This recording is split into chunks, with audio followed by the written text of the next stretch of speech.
Monday on Your View. Welcome to the show. I am Muriah Afolabi Brown. As always, I have the ladies with me. Hello, Tokwe Makodige. How are you? I'm doing amazing. I had a very beautiful weekend, eventful weekend, but beautiful.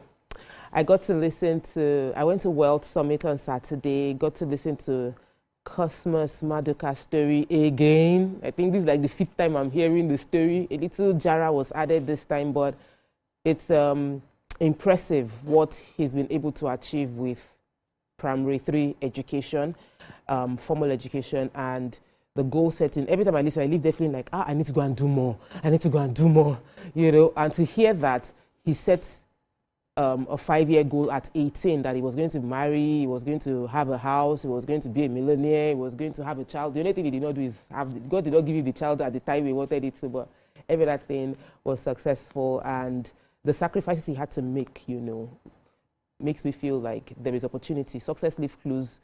Just keep following the clues. Follow the clues, you get there. So that was highlights of my weekend. Oh yeah, I've done my hair, did my nails. It looks so nice on you. Thank you. Honestly. And you're getting to think. Yes. I don't think so. See, you see pot calling kettle black. I love the two of us. The way you have some little, you know, but well, you look beautiful though. Thank you. That's what I should have said. I'm feeling myself. Elijah, Nima, Akashat, Zabiri. How are you? Early Monday morning. Not in the mood for a lot of things. Going through a lot. I can't hear you now. She's coming from a lot. I'm going through a lot. Yeah. She's well. I'm grateful. Allah will stay with you. Amen. It is well. Yeah. It is well. Hello, Mariam. How are you? I'm fine, thank you. I had a good weekend as well. And just coming back to Lagos and being in traffic, I was like, oh my goodness. You know, I love Lagos. I'm telling you, I love the life. But this traffic, it just can almost steal. I'm telling you, you know, there are some of the struggles. I now realize that if I take out traffic, you know, life isn't as hard. It's just the traffic that just amplifies everything, makes you under pressure before you get anywhere and anything. But it was nice to be, to go out of town and hang out with a few friends. Yeah. Good to... I'm trying to remember what I did this weekend. Yeah, this weekend, I think I was primarily home, I believe. Like you should be recovering and resting. Yeah, no, I took the kids out. Yeah, because I was owing them, and they're always having these play dates and like, I don't know how many other parents are going through this thing. We're constantly scheduling from one house to the next house. It's your turn, it's our turn, and then you have to buy stuff in the house for the kids to come. I love it. I enjoy it. It's just that it's a lot of pressure, you know, just to get the house ready. But yeah, so this weekend, Saturday, I took the kids out. I had promised them we're going to go out. So we went to the arcade, did some roller skating, spent quite a bit of money. Honestly, I have to review this, my spending, because come August 9th, that's my last salary. I have to remind myself, well, listen, this year I only have 2 salaries left. Every other thing right now, it is... I'm on my own. Your own. It's good. Yeah, so all the spending control has to reduce, you know, I have to really take things into it. Well, thank God. Looking towards this week. So many things planned. I just love hope the that everything suit goes well. and the shirt. This suit, everybody always like whenever I wear it. Yeah, thank you. Let's go on a very short break now. We'll come back, we'll look at the front pages of the paper. Stay with us. We'll be right back.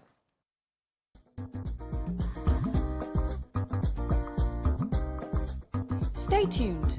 Your View will be right back.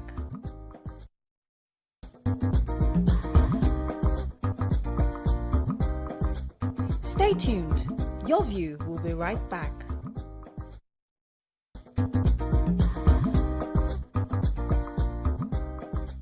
Stay tuned. Okay, we're back. All right. Let's start with the nation. EFCC OBJ Library lock horns over arrest of 93 fraudsters. Opposition tackles governor over deputy 7-month sick leave. Why Niger Delta region will back Tinubu in 2027 by Otaro. Wanted church leader arrested in Lagos for cross-border drug trafficking. 171 illegal estates. What government's action has cost us by developers. By me, I remain APC member in Ekiti. FIRS e-invoicing systems hit 5 trillion naira in early surge. And family fixes September 9th to 12th for Doyin Abiola's funeral. Okay, which story are we taking? Let's do major headline. So, yesterday, EFCC was trending for having carried out a raid somewhere in Ogun State. But this morning, the headline of the Nation says it was a sting operation in the early hours of Sunday, leading to the arrest of 93 suspected internet fraudsters, according to what the EFCC said. And the raid, according to the Nation, happened at the Olusegun Obasanjo Presidential Library in Abeokuta. And the agency said they had credible intelligence, and so they went there and they were able to get about 93 arrests of 93 suspects, and they recovered 18 vehicles, mobile devices from the suspects. The management of the OOPL, that's the Olusegun Obasanjo Library, are, of course, protesting against this. According to their spokesperson, it says that they also interrupted the event that was happening, a private event that was happening at the amusement facility in the complex.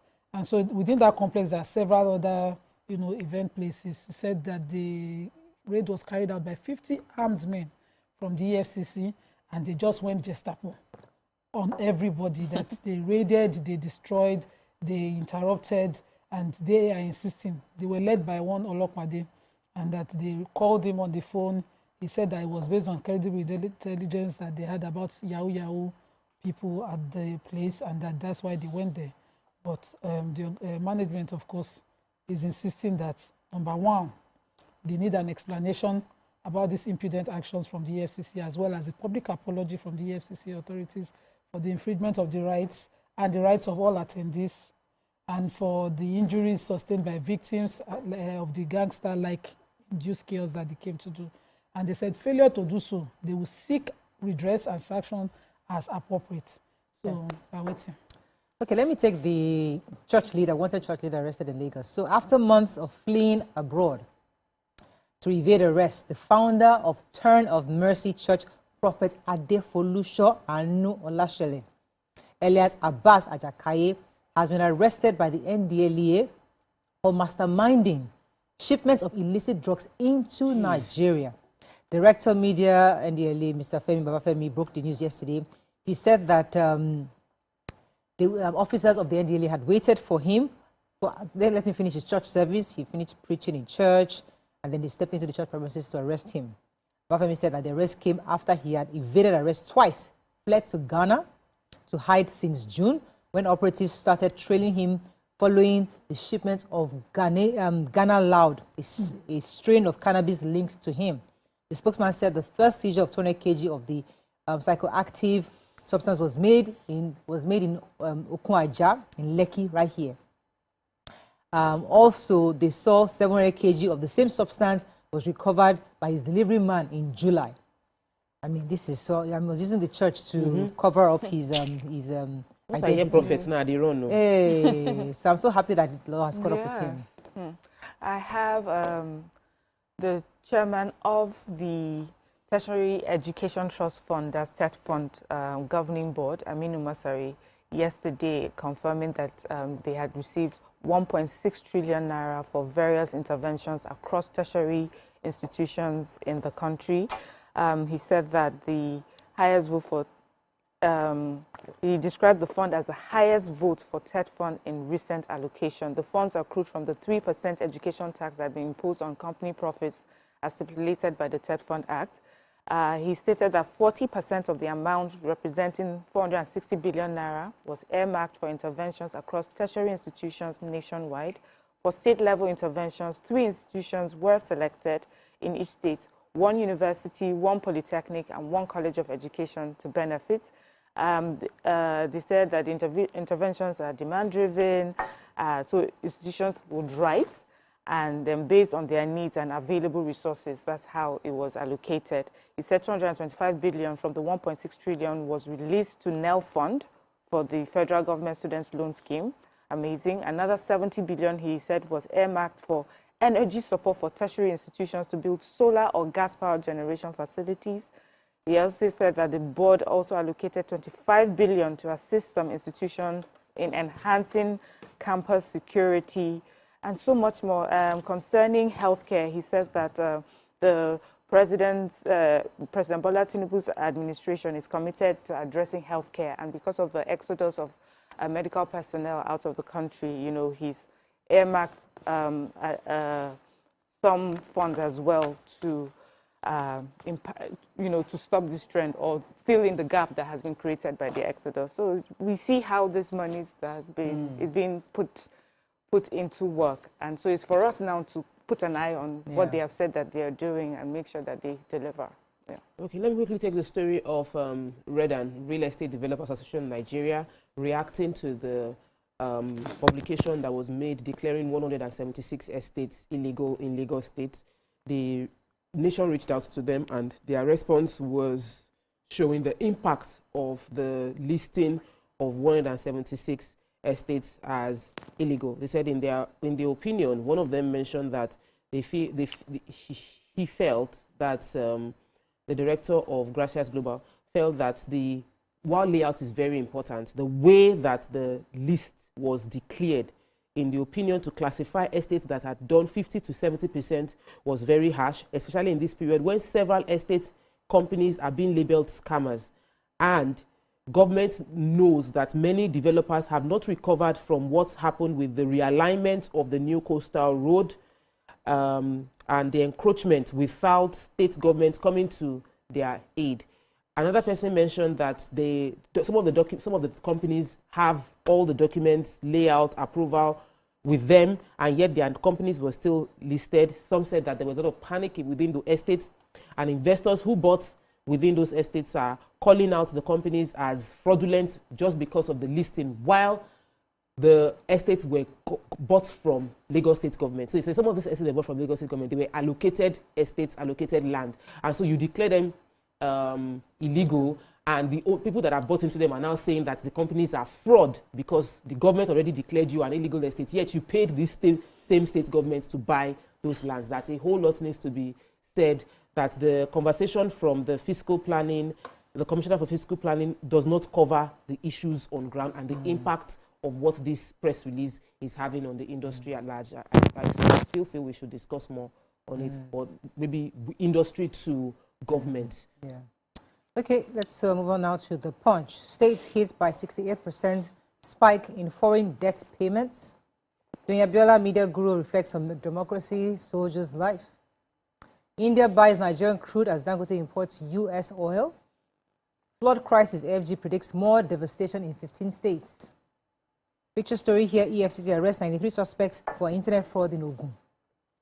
Another UK-based Nigerian jailed 5 years for rape. Rivers local government poll umpire under fire amidst ADC and APC attacks. Let's take one story for the break. Okay, let me take the Rivers State. So the ADC, of course, has said that they will not take part in the local government elections coming up in Rivers State on the 30th of August. That's because there's still a coalition. They're not a party. No, the ADC was an existing party. So they can't go coalition. Those cross-category. Yeah.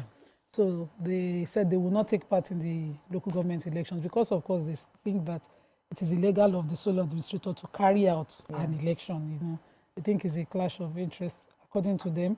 And then the faction of the APC, loyal to Rotimi Amechi in the state, is also saying that INEC, the River State Independent Electoral Commission, they are accusing them of running the business of the state with their own rules. They said that the Electoral Commission has not contacted the Emeke Beke-led party leadership, which is the only one recognized for the APC in the state.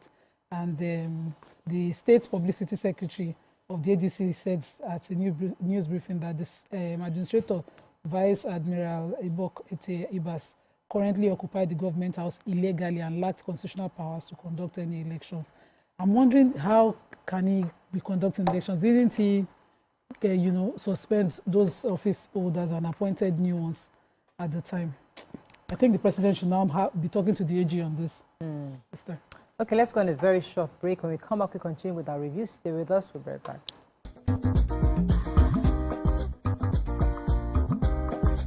Stay tuned.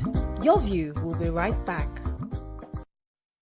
In Imagine a country with over 320 plenty languages. Why you go the only focus on Yoruba, Hausa, and Igbo? Where we get a common language, where they unite everybody from Oga to even Madam self and every person waiting for street. That's why we dey introduce you 89.9 Yanga FM, the #1 urban pidgin radio station where they unite us all.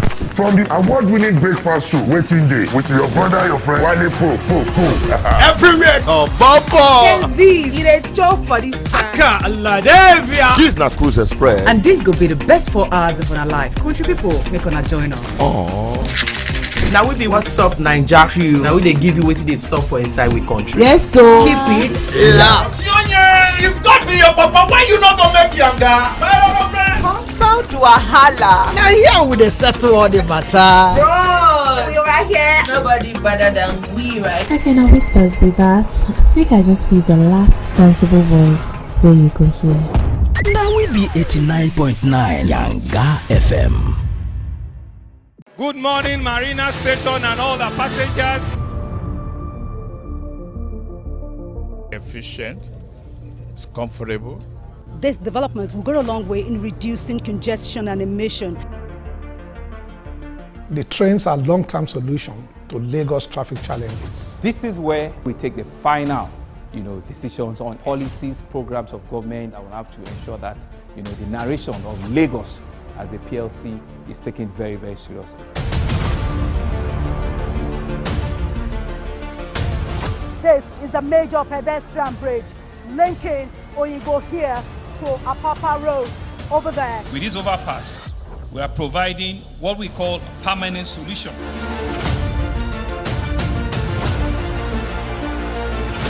This place is one of the most dangerous areas at the biosecurity environment. This can go into the news and every crimes of your neighborhood. Our goal is to remain as Africa's model megacity, to move our GDP from the 5-6 position to the 3rd position, and we believe is achievable with all the commitments we have. Explore the city of Lagos, where dreams are made and possibilities are endless.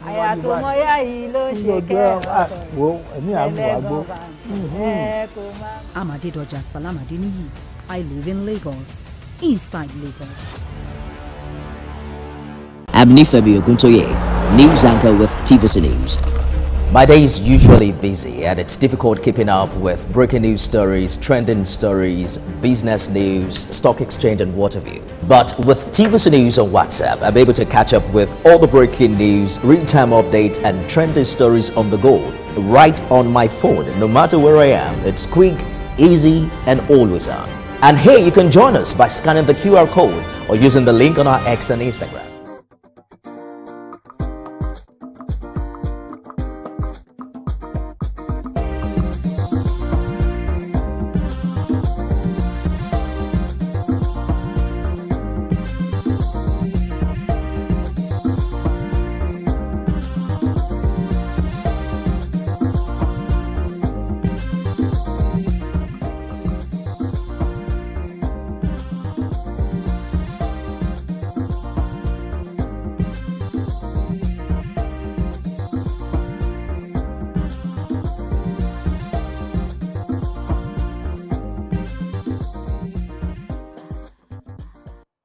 Thanks for staying with us. We're still reviewing Punch. What's the story? I have the major headline. Okay.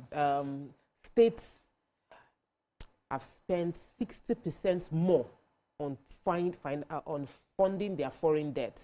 So the foreign debt payments has been ongoing. Many states have collected external debts obligation, and that the data from the first half of 2025 as compared to the first half of 2024 shows that there's been a sharp increase of 68% in repayment of debt. So they said the pressure is mounting because most of these debts, external debts, are dollar denominated.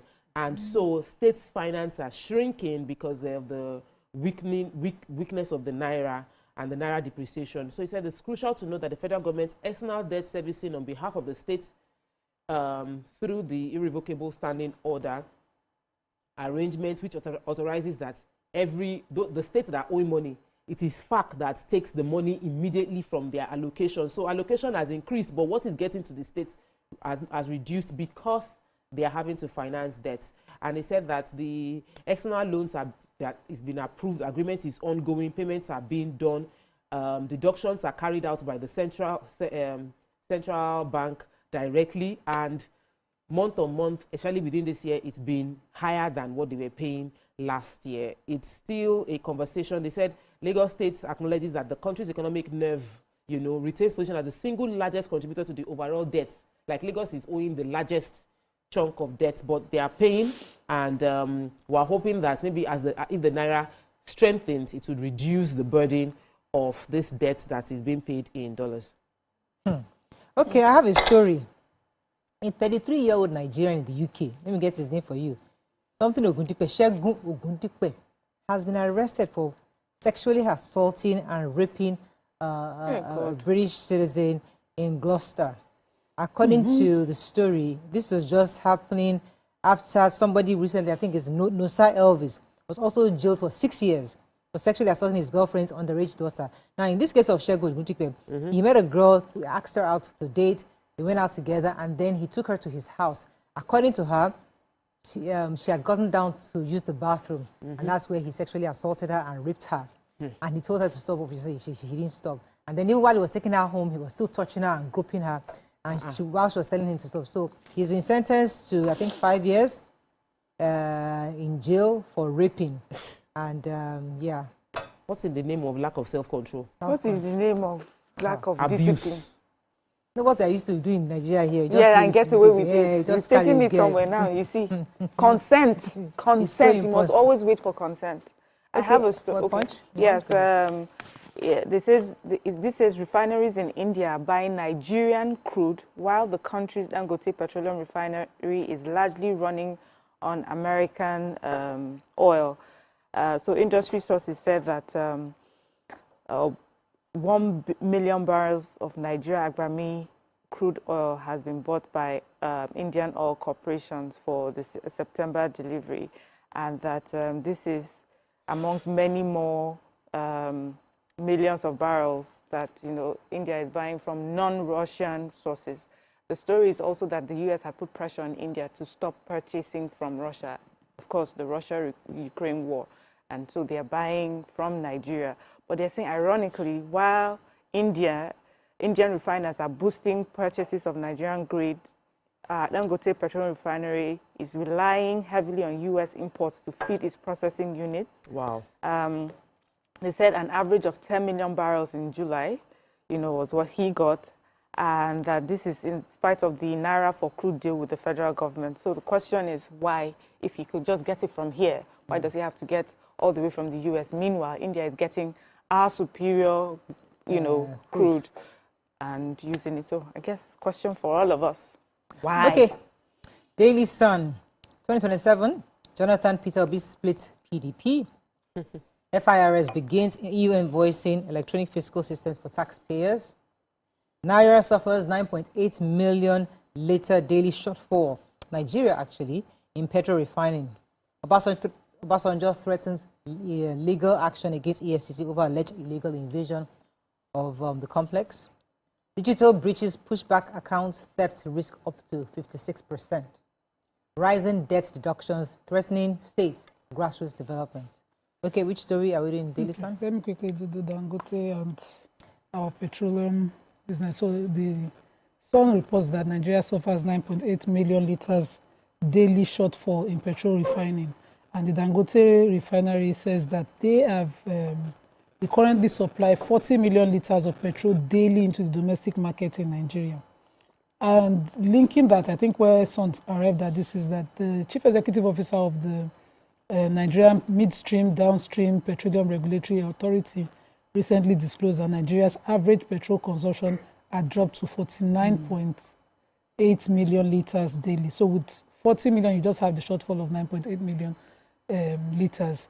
And so they said that they are now doing so much, according to the report, with imported fuel to cover the difference. But the NMDPR CEO is insisting that there's been a decline in petrol consumption in the country due to less driving.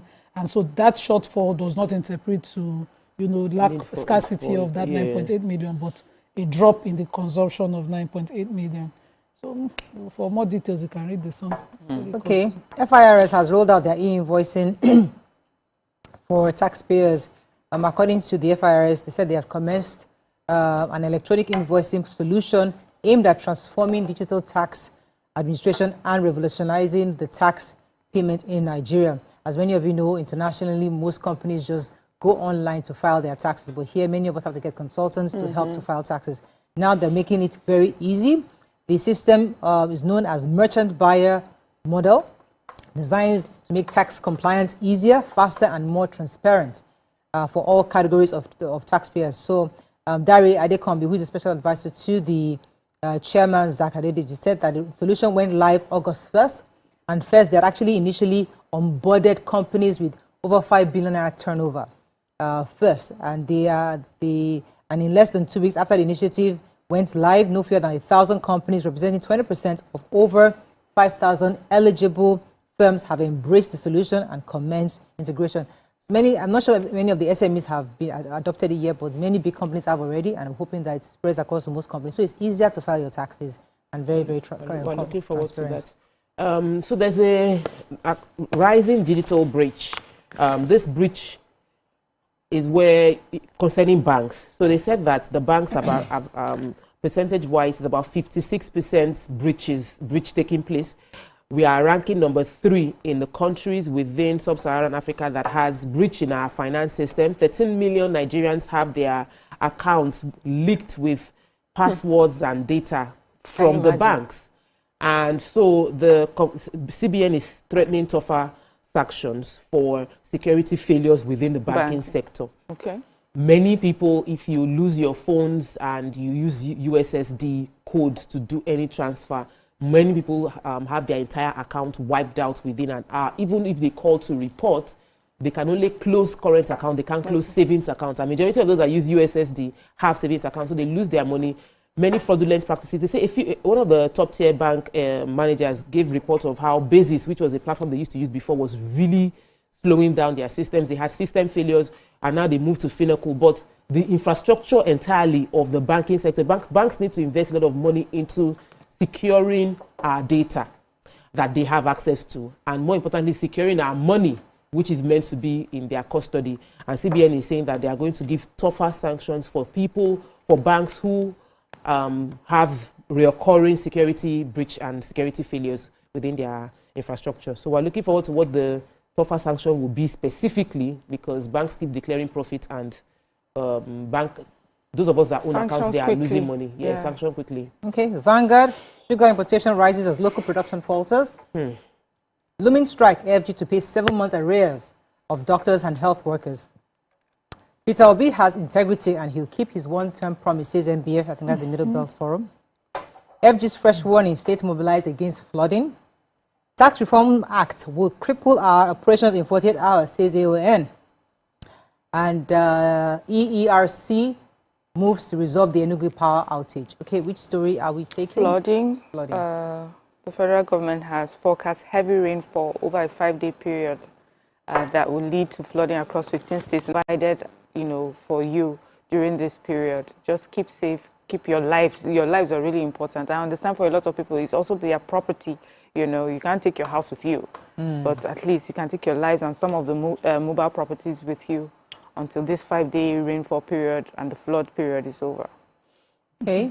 Can I do the ERC? So the Enugu State Regulatory Commission has issued a statement. They said, sequel to the public announcement from Main Power, which stated that the EEDC, that's the Enugu State Electricity Distribution Company, its parent company, directed the curtailing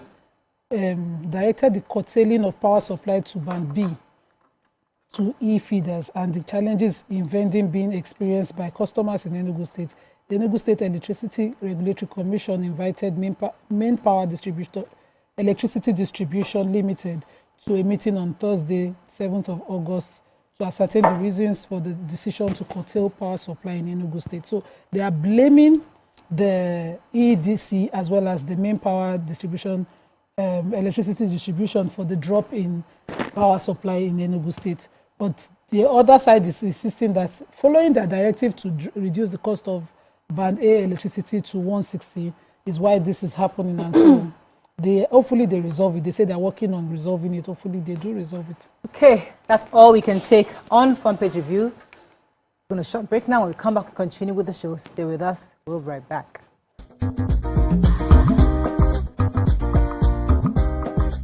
Stay tuned.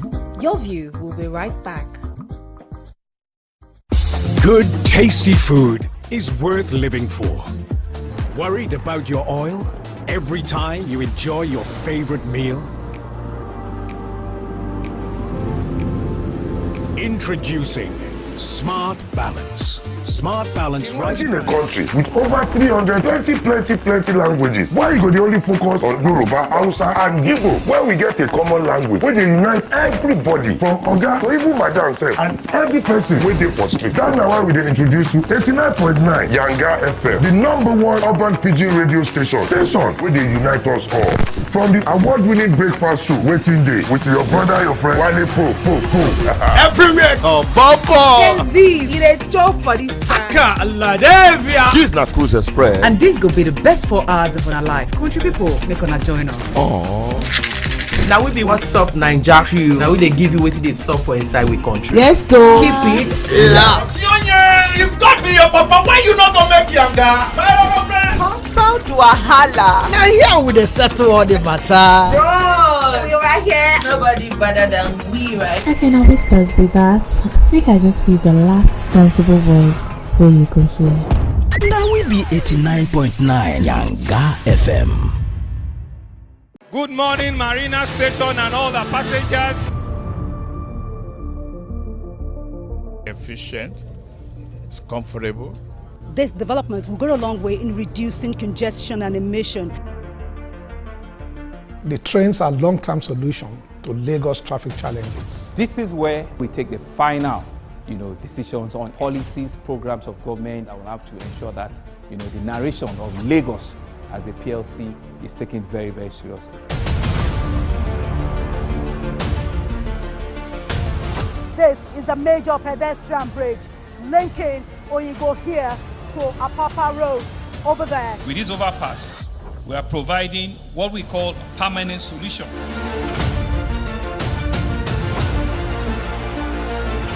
This place is one of the most dangerous areas at the biosecurity environment. This can go into the news and every crimes of your neighborhood. Our goal is to remain as Africa's model megacity, to move our GDP from the 5-6 position to the 3rd position, and we believe is achievable with all the commitments we have.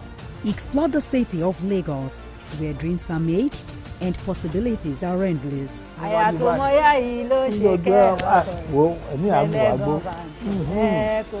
Amadedoja Salamadini. I live in Lagos, inside Lagos. I'm Nifemi Oguntoye, news anchor with TVC News.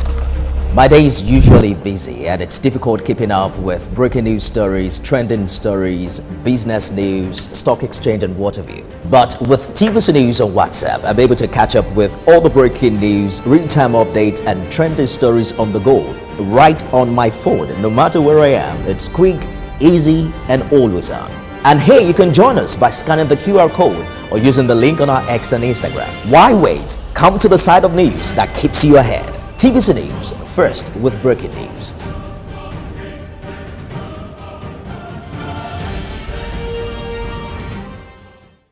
I'm Miriam Lunge. I'm a passionate environment advocate and a published author. I am the founder of Celebration, a businesswoman, and a fashion icon. I am a wealth coach and a real estate developer. I am Amako Arakwe. I'm a corporate commercial lawyer and an entrepreneur. Welcome to Warhaka. I am Ramatu Shehu Oyibo, an entrepreneur and a business coach. I am the voice of an average Muslim woman, an hijabite, and a lawyer. I am a polymath and a serial entrepreneur. I am Murayo Afolabi Brown, Managing Director, TVC Entertainment. I'm a media consultant, producer, and broadcaster. The ladies of Your View are made of women from different professions, tribes, cultures, and religion. Join us every Monday to Friday as we share our views on topical and social issues.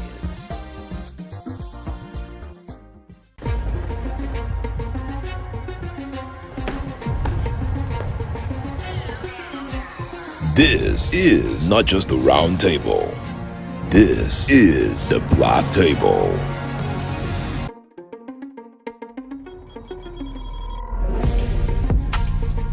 This is the Black Table, where real men speak the truth about the world we live in, the games we play, the power we chase, and the women who shake it off.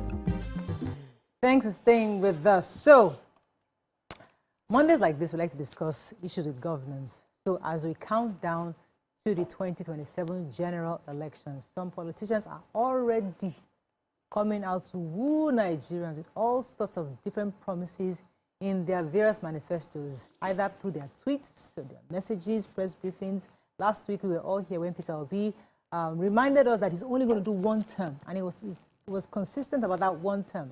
Today, also, where the former governor of Rivers State, Mr. Rotimi, and Minister of Transportation, Mr. Rotimi Amechi, also said, I will eliminate corruption in the first month. That corruption will completely disappear. If it doesn't disappear, he says, I will tender my resignation letter and I would leave. And he says he's not joking. Now, this obviously has spurred on quite a bit of comments. And I think the question for Nigerians is, what exactly do you expect from a president? Because do you see the statement as mere rhetoric, political gimmicks, or does he have the impeccable experience or track record that can be relied upon? And also, what are your expectations? Because everybody now is moving back and forth saying all sorts of things. What's that thing that you're expecting from your leaders to make you begin to support or align your confidence with them? Do you think electorates are swayed by these mouth-watering words? What do you think Nigerians should look out for this time around? That's the conversation I want to have, because 2027 is around the corner and everybody is coming to the table with different agenda. Peter Obi has assured us he only needs one term. And that is saying that corruption can disappear in just 1 month. And that is saying that he needs another 4 years to consolidate what he's done in the first 4 years. What are your thoughts? You can call us on 020-163-52013, 090-241-63440. You can also send us messages on X and also YouTube. We'll be happy to read your messages. This is the show that brings Nigerians' conversations together. I would like to hear from you.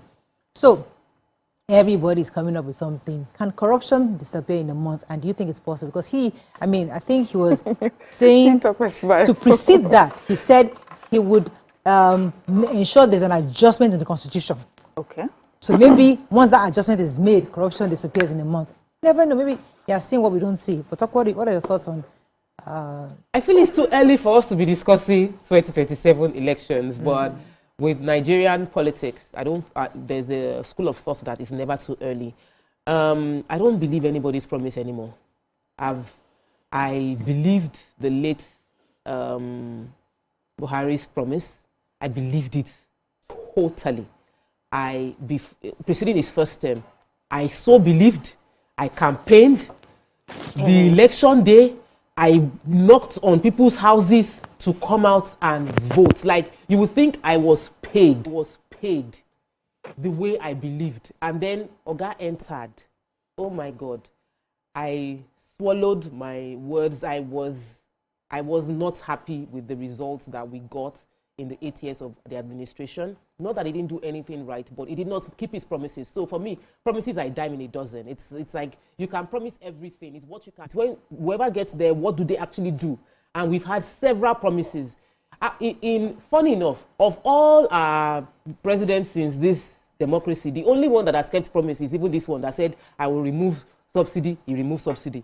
We'll float naira. Because actually said everybody said they were going to do it. So he did it. I'll put young people, we're saying young people. Yeah, I'll put young people. So for me, if you are making promises right now, I'm just like, But today, that's my thought. Like, you've come again.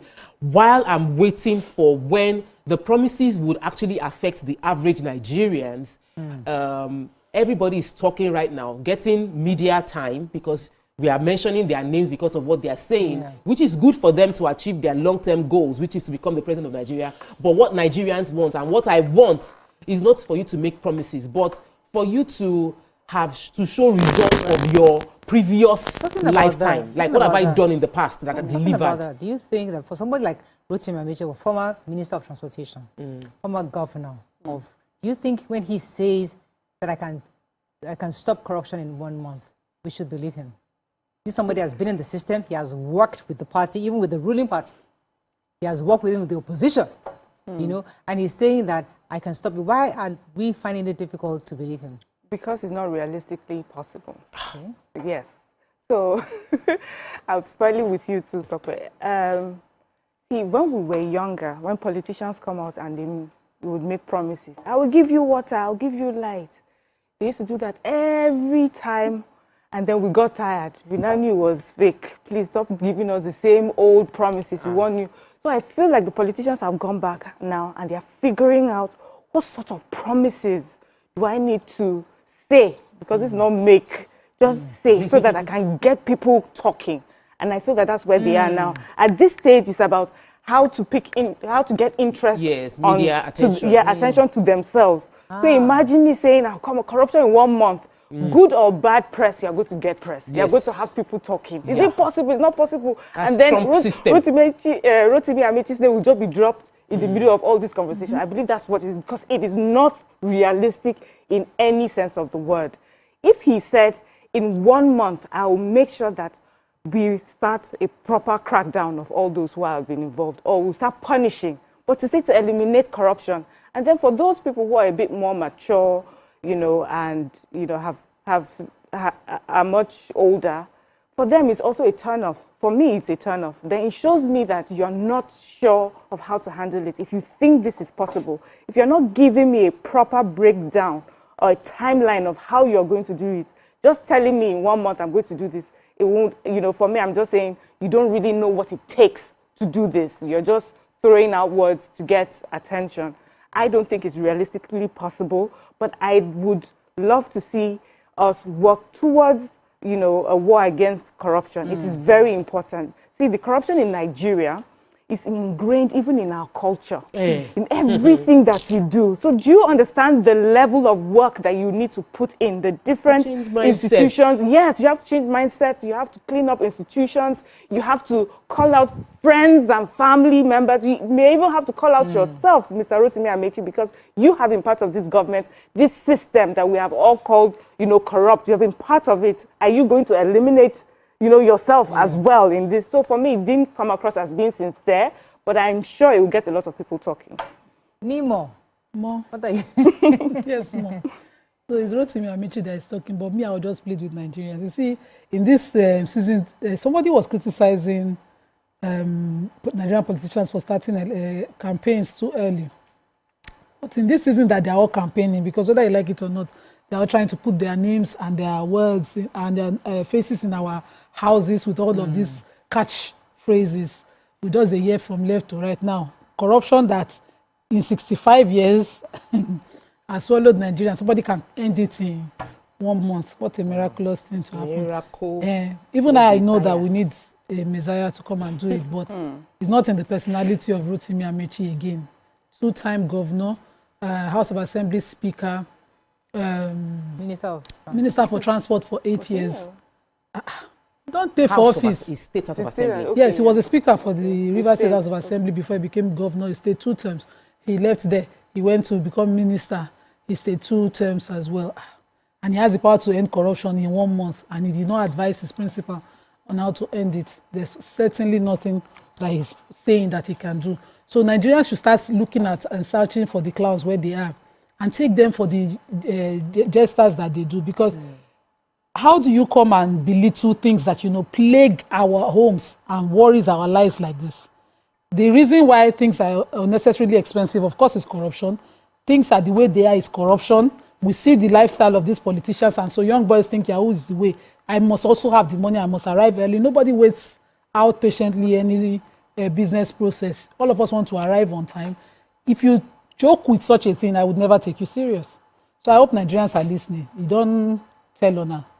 I don't know whether we should also have a lineup of all these presidential candidates. I know the people we should stick out and people we should take seriously, because I think it's joking too expensively. Okay, let me go on a very short break. When we come back, we'll see what Nigerians think about his comments. Stay with us, we'll be right back.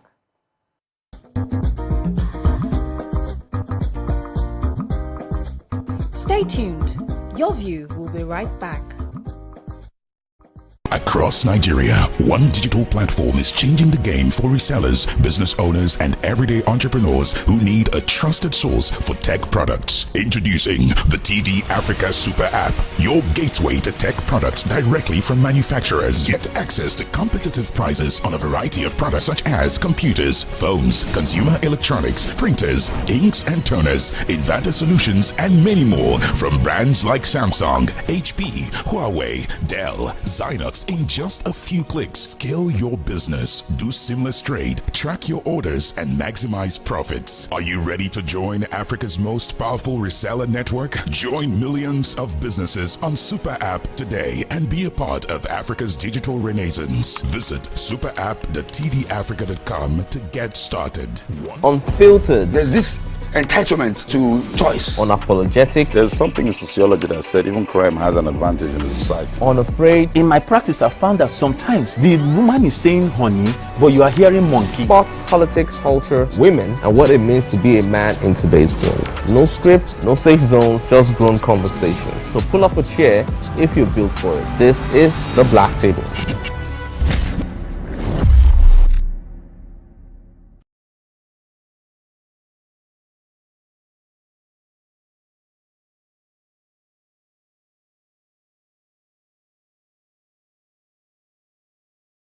Imagine a country with over 300 plenty languages. Why you go the only focus on Yoruba, Hausa, and Igbo? Where we get a common language where they unite everybody from Oga to even Madam self and every person wey dey for street. That's why we dey introduce you 89.9 Yanga FM, the #1 urban pidgin radio station where they unite us all.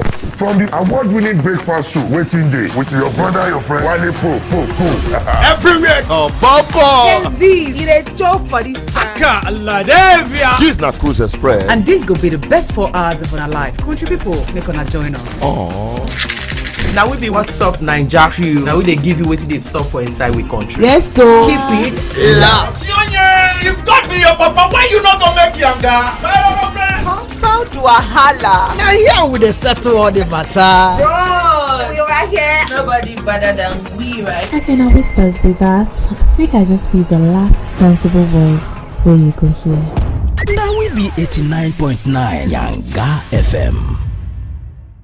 Good morning, Marina Station and all the passengers. Efficient, it's comfortable. This development will go a long way in reducing congestion and emission. The trains are long-term solution to Lagos traffic challenges. This is where we take the final, decisions on policies, programs of government. I will have to ensure that, the narration of Lagos as a PLC is taken very, very seriously. This is a major pedestrian bridge.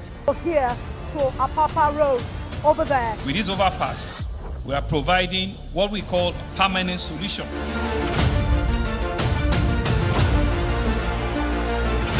This place is one of the most dangerous areas at the biosecurity environment. This can go into the news and every crimes of your neighborhood. Our goal is to remain as Africa's model megacity, to move our GDP from the 5-6 position to the 3rd position, and we believe is achievable with all the commitments we have.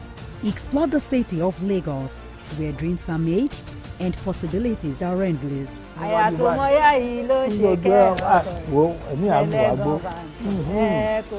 Amadedoja Salamadini. I live in Lagos, inside Lagos. I'm Nifemi Oguntoye, news anchor with TVC News. My day is usually busy and it's difficult keeping up with breaking news stories, trending stories, business news, stock exchange and what have you. But with TVC News on WhatsApp, I'm able to catch up with all the breaking news, real-time updates and trending stories on the go right on my phone, no matter where I am. It's quick, easy and always on. And here you can join us by scanning the QR code or using the link on our X and Instagram. Why wait? Come to the side of news that keeps you ahead. TVC News, first with breaking news.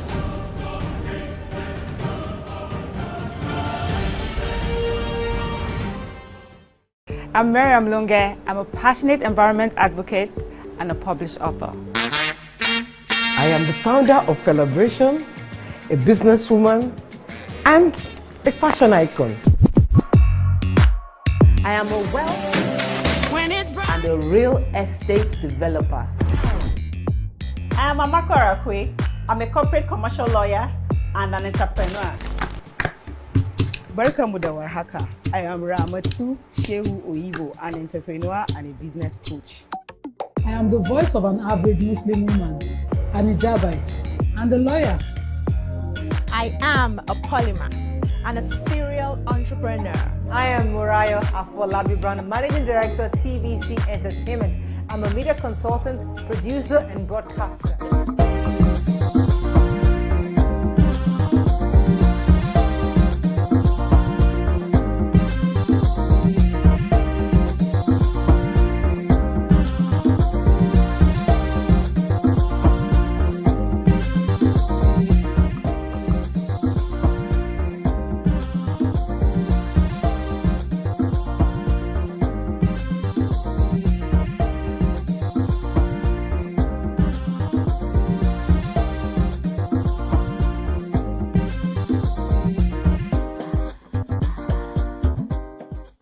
Thanks for staying with us. All right, so we're going to take a few comments on social media concerning Mr. Rotimi Amechi's thoughts. Do you have anyone, Nima?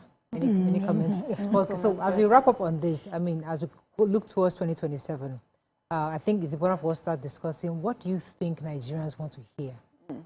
Because regardless of the current administration, whoever else is coming on, because obviously being able to defeat an incumbent is always a tall order. However, it's possible. We've seen it happen before. So for somebody who wants to topple or not topple, to win an election, what do you think Nigerians want to hear from you? What are the kind of things you should be saying? Should you be telling us you want to get rid of corruption in 1 month? Or do you tell us that you're only going to do for 4 years, 1 term of 4 years? Is that what Nigerians need to hear? Or what do you think Nigerians want to hear this time around? I think that what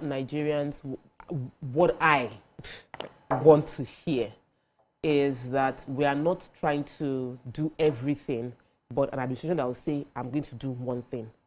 I'm going to ensure that this country becomes disciplined. I know that we will not see it as, oh, I want to fight corruption, I'm going to do this one. But if we can create a disciplined system, the corruption will be dealt with. Quality delivery of everything that Nigerians need to be handled. That's what obeying the rules. Discipline, and he was criticized for it. It was corruption that I remember Buhari's agenda. It was corruption they came to deal with. I don't want you to deal with corruption. Deal with being a disciplined person, being a disciplined nation. He was a military head. Yes, being a disciplined nation. And that time it worked. People were queuing up at every single bus stop. I was not alive then, but my parents told me the story. Let me quickly say, because I was not born then. But it worked.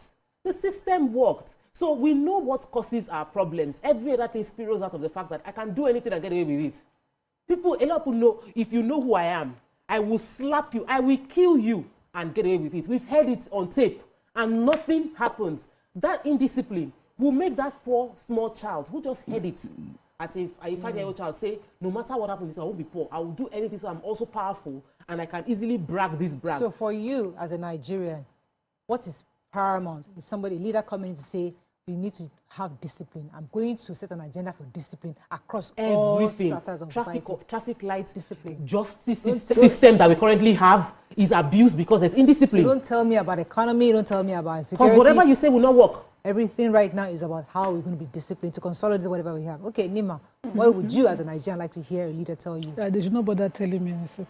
I'll just be looking at their actions and predicting, you know, how they live and see what examples they set. Don't tell me anything. The little I know about you, I'll reach my conclusions. Because you see, when they come and they tell you what you want to hear, let us go to chapter 2 of the Constitution, pick, you know, some of the sections and make them manifesto and then tell Nigerians what they think they need to hear. You know this onga that they have been shouting? They've been telling it to Nigerians to make it their reality. Even the places where, you know, there's no such situation, they amplify it to make it Nigerians' reality. They come and say, no, corruption is the issue. And I'm wondering, this person that I have never seen on a queue, not even trending for any reason in this country, for any reason, I have never seen. So how do you want to come and explain to me that you are not a beneficiary of corruption itself?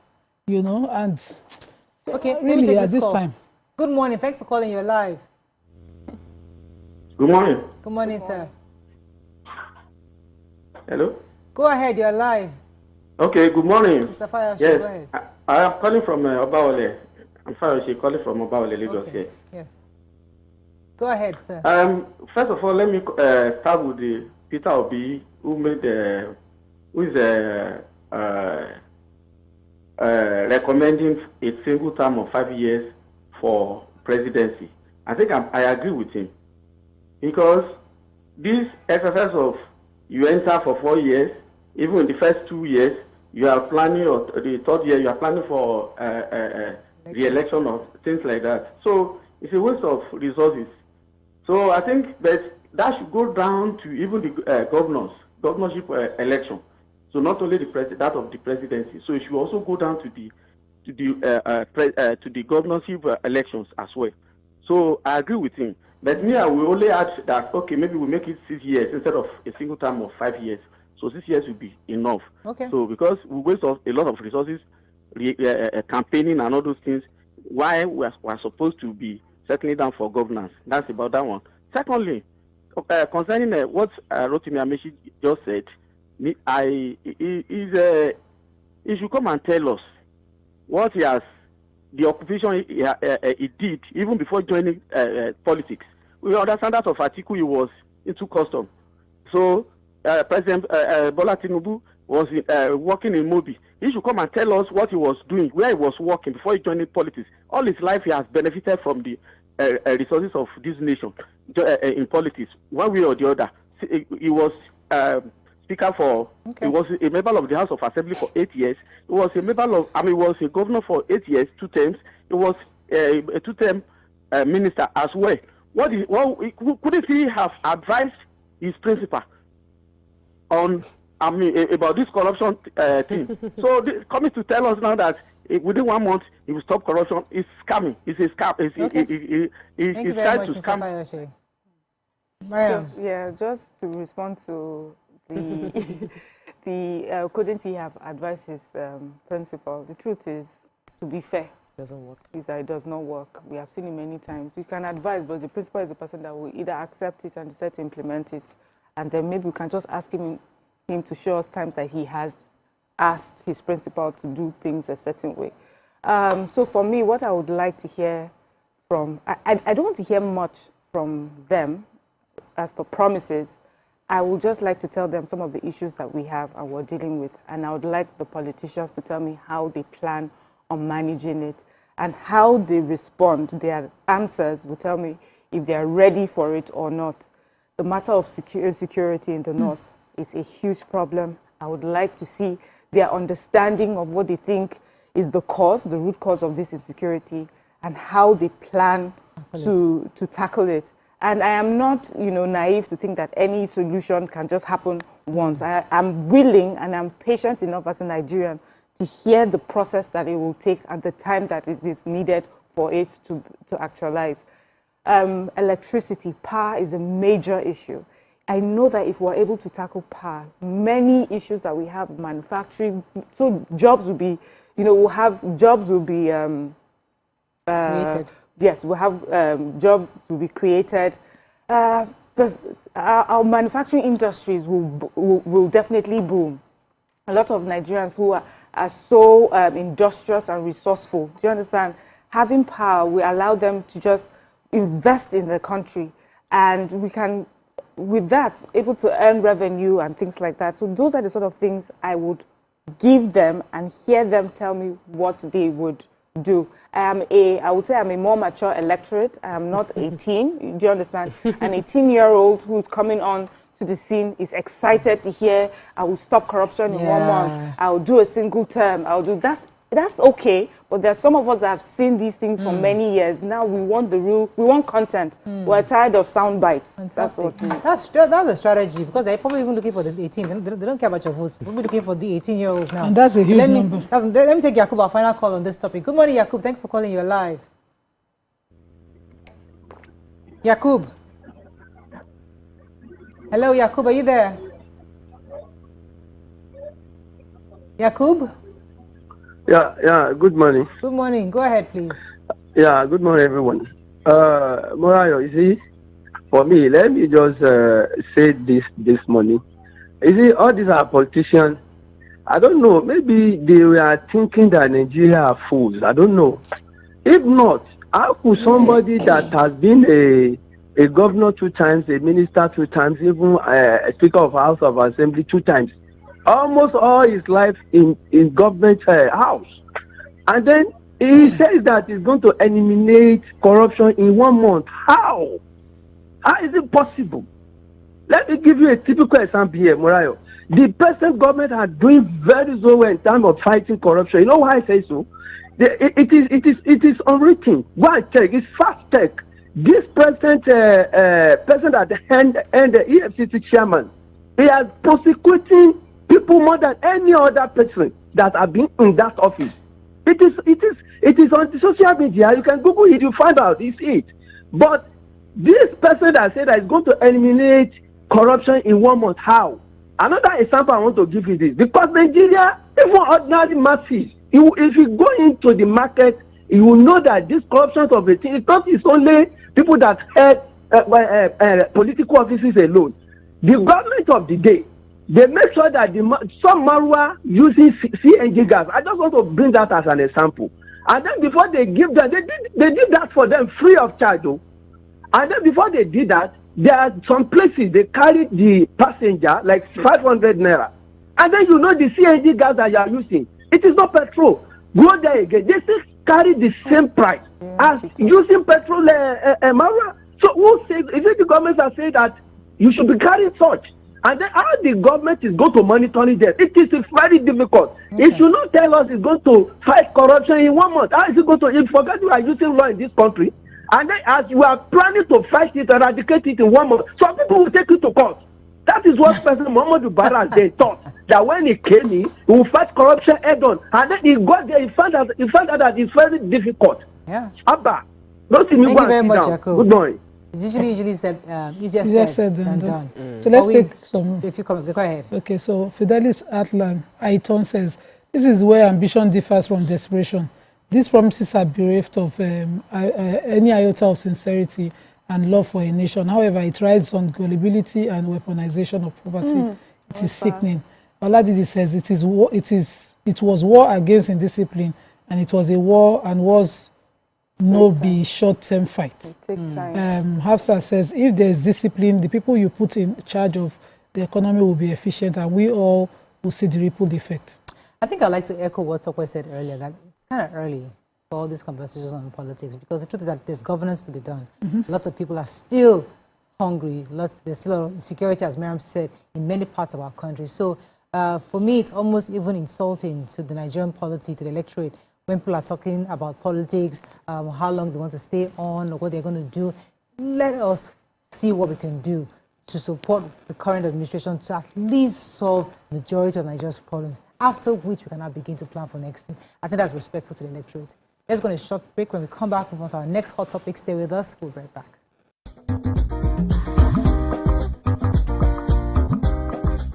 Stay tuned. Your View will be right back.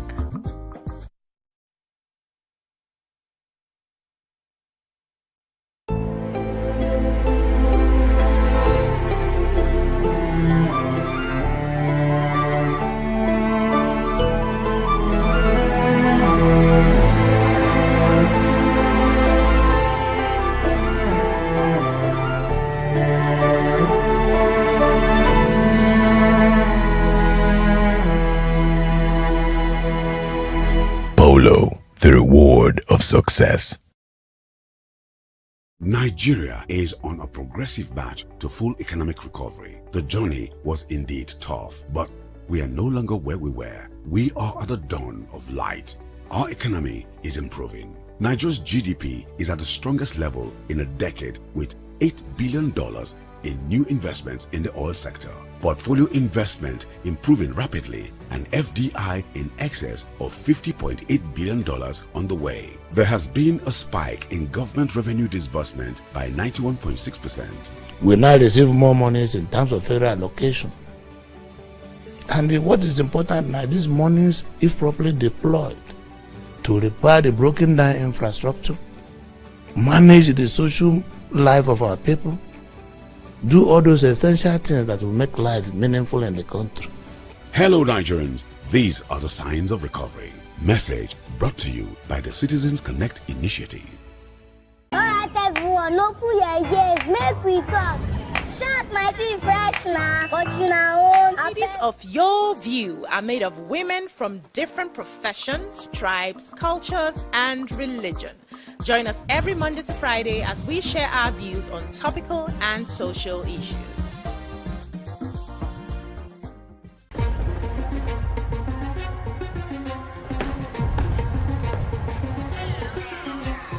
This is not just the round table.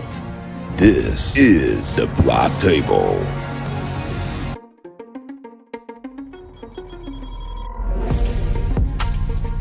This is the Black Table, where real men speak the truth about the world we live in, the games we play, the power we chase, and the women who shake it off.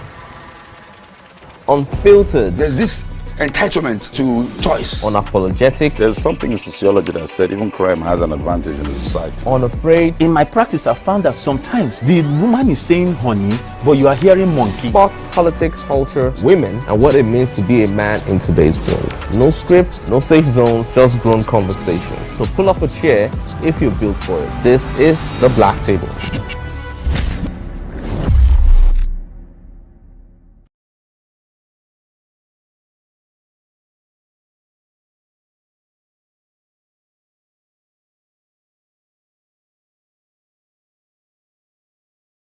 Imagine a country with over 300 plenty languages. Why you go the only focus on Yoruba, Hausa and Igbo? Where we get a common language where they unite everybody from Oga to even Madam self and every person where they for street. That's now why we dey introduce you 89.9 Yanga FM, the #1 urban pidgin radio station where they unite us all.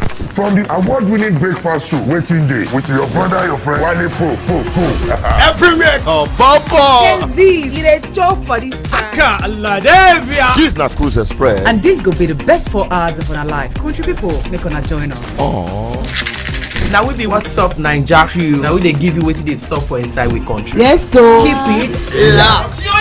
You've got me your papa. Why you not gonna make Yanga? Proud to Wahala. Now here we dey settle all the matter. Bro, we right here. Nobody better than we, right? Okay, now whispers be that. Make I just be the last sensible voice where you go here. Now we be 89.9 Yanga FM. Good morning, Marina Station and all the passengers. Efficient, it's comfortable. This development will go a long way in reducing congestion and emission. The trains are a long-term solution to Lagos traffic challenges. This is where we take the final decisions on policies, programs of government that will have to ensure that, the narration of Lagos as a PLC is taken very, very seriously. This is a major pedestrian bridge linking Oyinbo here to Apapa Road over there. With this overpass, we are providing what we call permanent solutions.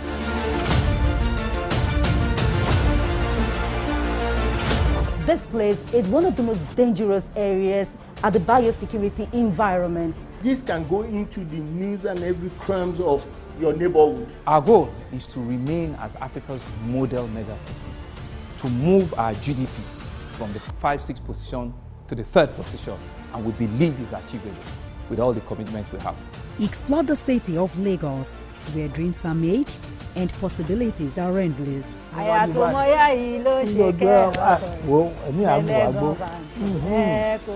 Amadedoja Salamadini. I live in Lagos, inside Lagos. I'm Nifemi Oguntoye, news anchor with TVC News.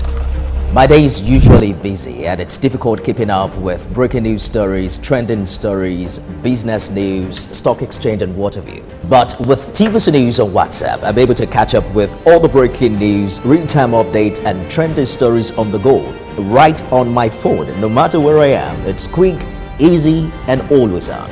And here you can join us by scanning the QR code or using the link on our X and Instagram. Why wait? Come to the side of news that keeps you ahead. TVC News, first with breaking news.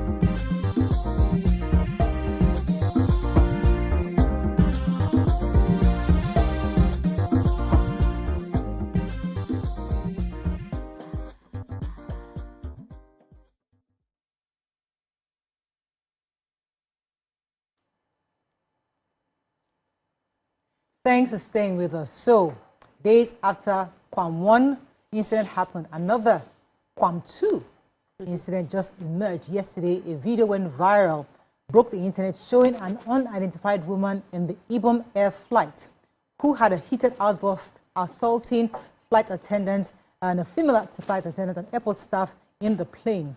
The video emerged where she was seen being bundled out of the airline. As we await the full details of what transpired, it's essential for us to consider some of the available evidences we can see from the videos. What are your thoughts on this incident that happened? As I said, we don't have the full details just yet, but in the meantime, we can look over the videos we have. Some have also defined it as a Kwamish behavior of I think it was Mariam that christened it Kwamish, because what is a Kwamish behavior?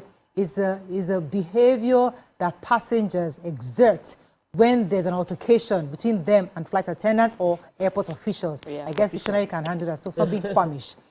When you go to the plane or to the airport and people are misbehaving, they're actually very Kwamish. Yeah. Please relax. Anyways, coming back to the incident. So we saw a young girl assaulting a flight attendant. She was saying that she's slapping me. Eventually, another video emerged where she was bundled out and her shirt was ripped apart, seeing her on her nakedness. And then we saw her outside also assaulting other airport officials. As I said, we don't know what led to this, because in every story, something must have led to this. All we see is the recording of the outburst. So we'll take this from the outburst. What are your thoughts? How do you respond to these kinds of crises? I think Mariam had said something about this, about conflict resolution. When something happens, how do we resolve it? What exactly must we do? What are the steps from a citizen's perspective and also from the airport official's perspective? I think that's a conversation we'd like to have this morning. You can join the conversation 021-635-2013, 090-241-63440. You can also send us messages on X and also YouTube. We'll be happy to hear your thoughts. It's important to discuss this because many of us have traveled and we see cases where there are recalcitrant passengers who refuse to adhere to the rules. Either switch off your phones, either don't stand up before, stand up after the person in front of you moves out. You know, all these kind of things, and nobody listens. We see them both locally and internationally, across, not just Nigerians. So how do you think we should behave going forward? Would like to go first? Well, please, let me state from the Director of Public Affairs and Consumer Protection at the NCA's Twitter page, where he established what will most likely happened. He said this is a very wrong behavior. It is misleading and enables unruly behavior. And he says, if you're reading this tweet, please listen, obey cabin crew always, not sometimes. always. Then he went to another tweet and says, when cabin crew ask you to turn off your phone before takeoff or landing, simply comply. I can't understand why simple routine issues would lead to incidents like this. Passengers need to understand that they have responsibilities, not just rights. We will address this after more details become clearer by tomorrow. And then he added, he attached 4 angles of the videos of this lady and what most likely happened, except the one that we saw. Except the additional one. So there's a 5th video, sir, which he did not add. And so I want to believe that from what he said, an altercation happened when a cabin crew tried to force the passenger to switch off their phone before landing, because the flight was from Uyo to Lagos and they were already in Lagos. But when this happened, so I think from what I could see, the air hostess blocking the entrance of the plane for the exit of the plane, the one who was slapped, blocking the lady, probably trying to hold that till an arrest is done. And so that was what must have led to what. What are your thoughts? So last week, when I mentioned the challenge Nigerians have with conflict resolution, and Mariam also said it again, and we were talking about anger management last week. One of the things that occurred to me, because when I was saying we need to do conflict resolution courses, I actually did one. You've forgotten. It was brought into the show. I think we had a guest. It was like the 2nd year of being on this show, and I went to Ibom to do it, and it was very eye-opening. Like, many issues can be handled if people are trained to handle how to manage conflicts. But aside from that, here, it was a case of de-escalating a situation that wasn't managed well.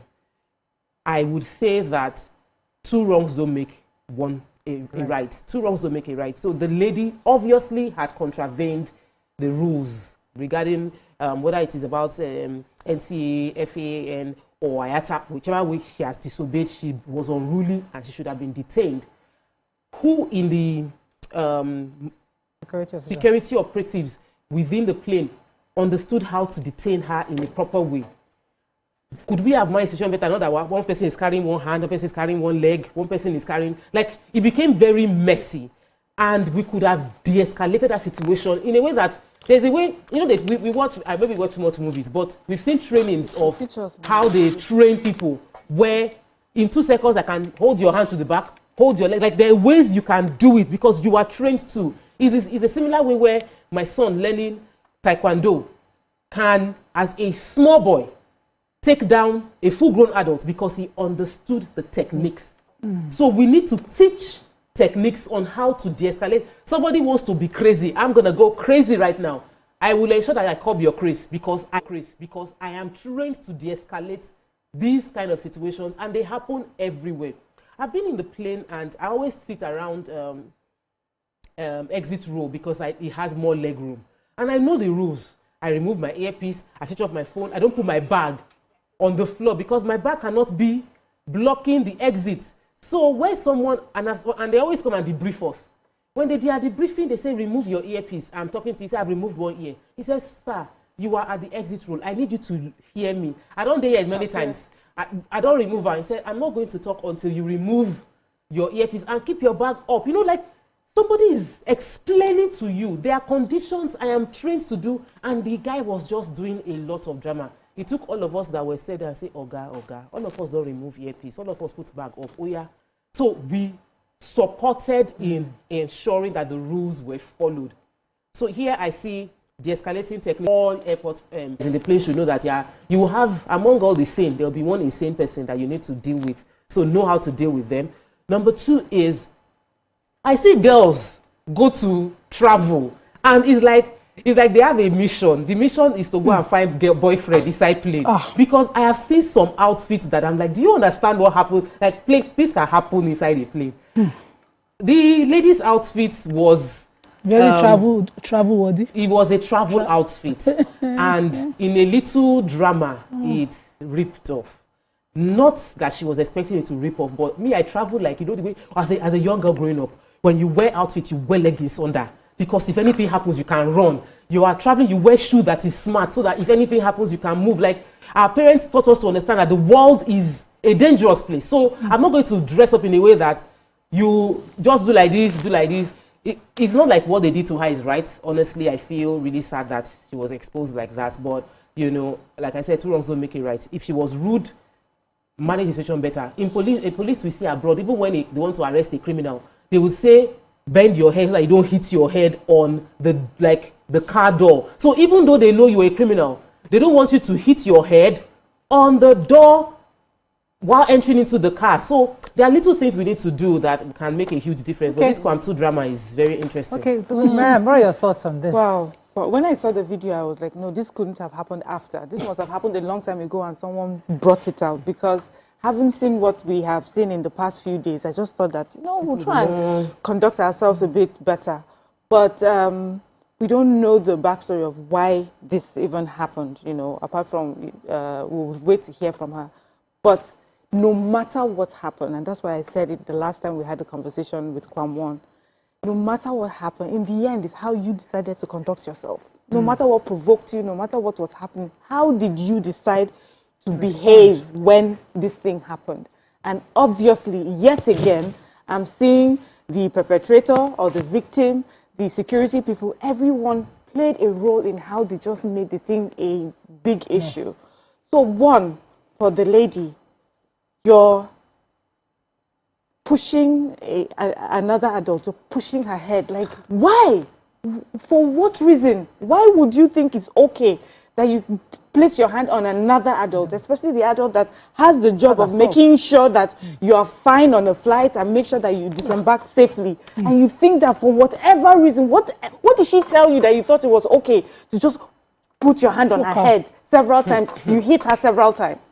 That's one. Second, and I use the opportunity to also thank her for not retaliating, because there's a Nigerian attitude I'm seeing a lot of now, which is, I will give you back. You know, we say it and then we feel proud of ourselves. The truth is, nothing happens in isolation. If we stop that idea of having a bigger person, we will get here, where we all become animals. So we have never really respected the bigger person in Nigeria. Because we feel that is the mumu. That's the mumu. But a lot of you people have peace of mind today. You're enjoying sanity today because somebody in your life decided to be a bigger person. And as a society, if we stop acknowledging and respecting the bigger person who has decided to look at the big picture and take the L at that time, if we stop respecting that, this is what will happen. Everybody will fight everyone. That, for me, is the 101 of conflict resolution. Someone will take the L for the bigger picture.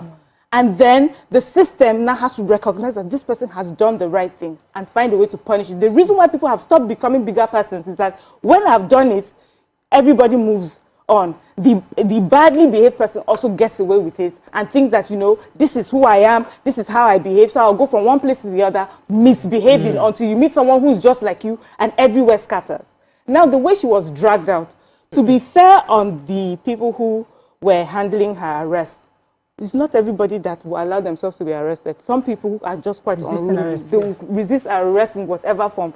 We have seen downfall drivers take off all their clothes and stand naked so that the police will around. Yes. So I think the training has to be, don't expect that everybody is a normal person, especially in Nigeria. Prepare for the worst. If this person acts a certain way, make sure the person is cuffed right on the aircraft before you bring the person up, because they were dragging on her dress. And to look at, for me, I didn't think she was dressing appropriately, because it looked like a proper thing that she had clipped on. Maybe in dragging her, they pulled it off her, and she also had a jacket. So there has to be a way to do it in a way that before you take her out, you know, maybe cuff her. Usually when you cuff them, you know, it humbles them a bit, and then you bring that person out. This one, she was held, and then she was now running around, attacking, whatever. What she was doing in household, they call it boring queen. When you have embarrassed yourself so much, you just think, let's just keep misbehaving. Yeah, let's Grace finish is what she kept. Let me take this call from Idowu. Thanks for calling. You're live. Good morning, Idowu. Right. First to start with, Madam Mrs. Morayo, I want to say I still remember when I won your autograph book through the Teddy Baby Face, and that's how I started watching you over time, and I've been inspired at how you carried yourself, and I just wanted you to know that Although you have resigned, your impact is still being felt. Thank you so much. So that being said, I want to say that air travel isn't about just moving people. It's about protecting their dignity, and in the process, one incident like this can damage the trust in an entire airline. The real question for me now would be that what systems are in place to prevent such escalations even before they happen? So it drives us back to standard operating procedures. It drives us to safety, right? And it also drives us to training of personnel as to how they carry out their day-to-day activity. You cannot assume that everybody that is on the plane is sane. And even when they are sane, there are sometimes that things may happen in that airline that makes them act out of character. Maybe they had some challenges at home, somebody got them angry in the bus or something, you see. So these are the things, or maybe they received the bad news on the phone. So even when they are acting out of character, as a professional, you should be able to carry yourself, right? So these are just my own take on. Okay. So as we like to do on your view, once we discuss the issue, we put it aside for a second. Then let's focus on our character as a people. And I think I like the word our last caller used, dignity. Is a word.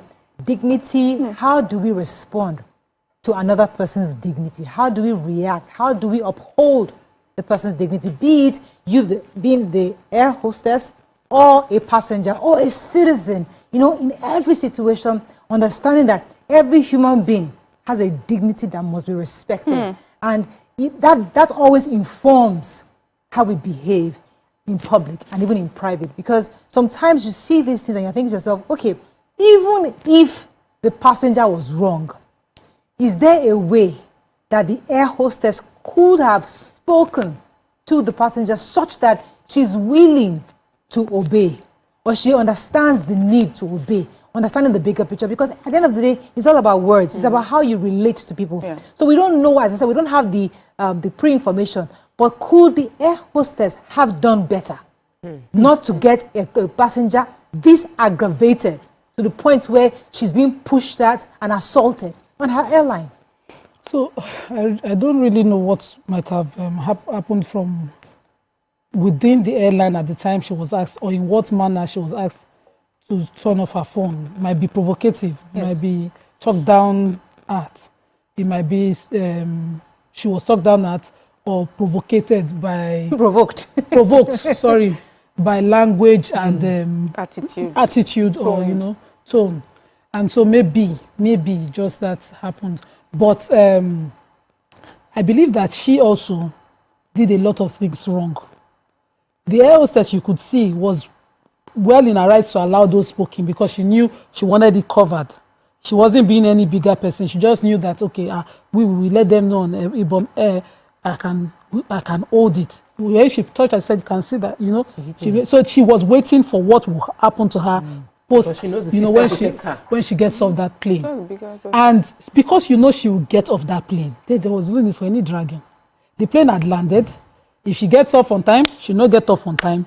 You could have left her there. No, they stand. You know, I know they stand that, but you know, instead of this dragging, because they had 4 men on her. You know, you could have avoided all of that. You could have waited for her to come down by herself. Her bags were down. That girl went on the flight without wearing that jacket, wearing what she had on. Probably had it, yes, because I saw the video of her turning it off. It was almost as if somebody found it for her after the dragging. She was the one turning it, you know, in out to be able to wear it, and she wore it on ground. Okay, I thought it was taken off her. No, she didn't take it off. She had to use it to post the whole thing. So I'm wondering, is there no other way that, you know, she could have gotten off that flight before? Because an arrest will be done whatever way. The airport is wide enough for an arrest to be done peacefully. Let me say she wanted to run up and down now. She will have to come out through the gates, get her luggage. You know, things could have been done better. But it was done like this. Let me go on a break, because I really want us to address general travel ethics and ethical behavior with Nigerians. We actually need to discuss it. Although, as I said, it's not a Nigerian thing, because we see this all around the world. However, what are the ethics of safe travel? And I think that's what to discuss after the break. Stay with us, we'll be right back.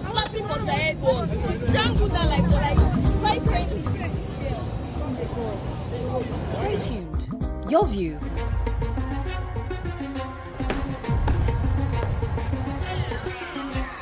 This is not just the round table.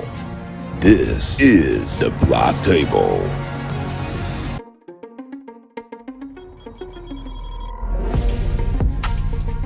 This is the Black Table, where real men speak the truth about the world we live in, the games we play, the power we chase, and the women who shake it off. Unfiltered. There's this entitlement to choice. Unapologetic. There's something in sociology that said even crime has an advantage in the society. Unafraid. In my practice, I found that sometimes the woman is saying honey, but you are hearing monkey. Sports, politics, culture, women, and what it means to be a man in today's world. No scripts, no safe zones, just grown conversations. So pull up a chair if you're built for it. This is the Black Table.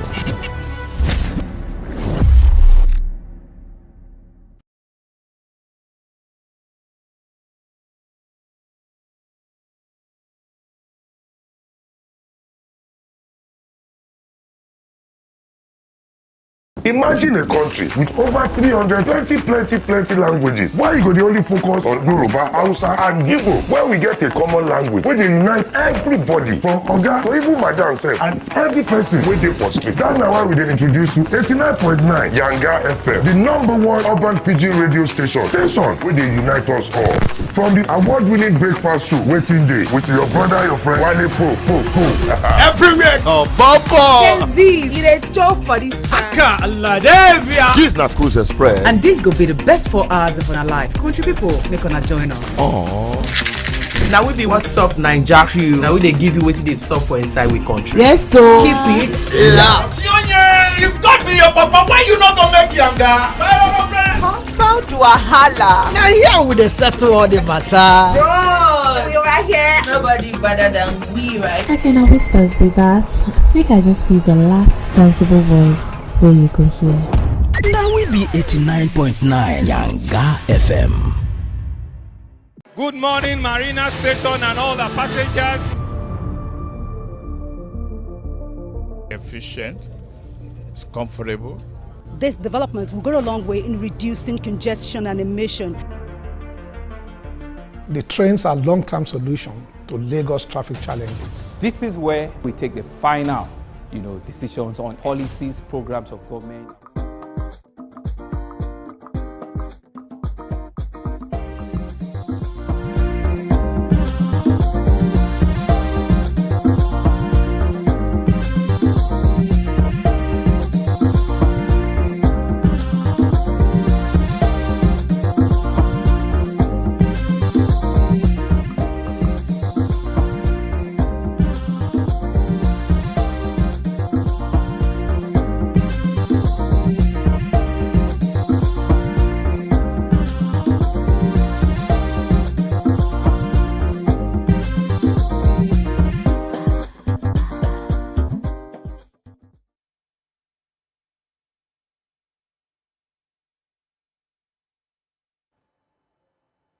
Thanks for staying with us. So we're going to discuss a bit of ethical flying, because the truth is that many of us, when we fly, they tell us switch off your phones, and we hardly ever switch off our phones.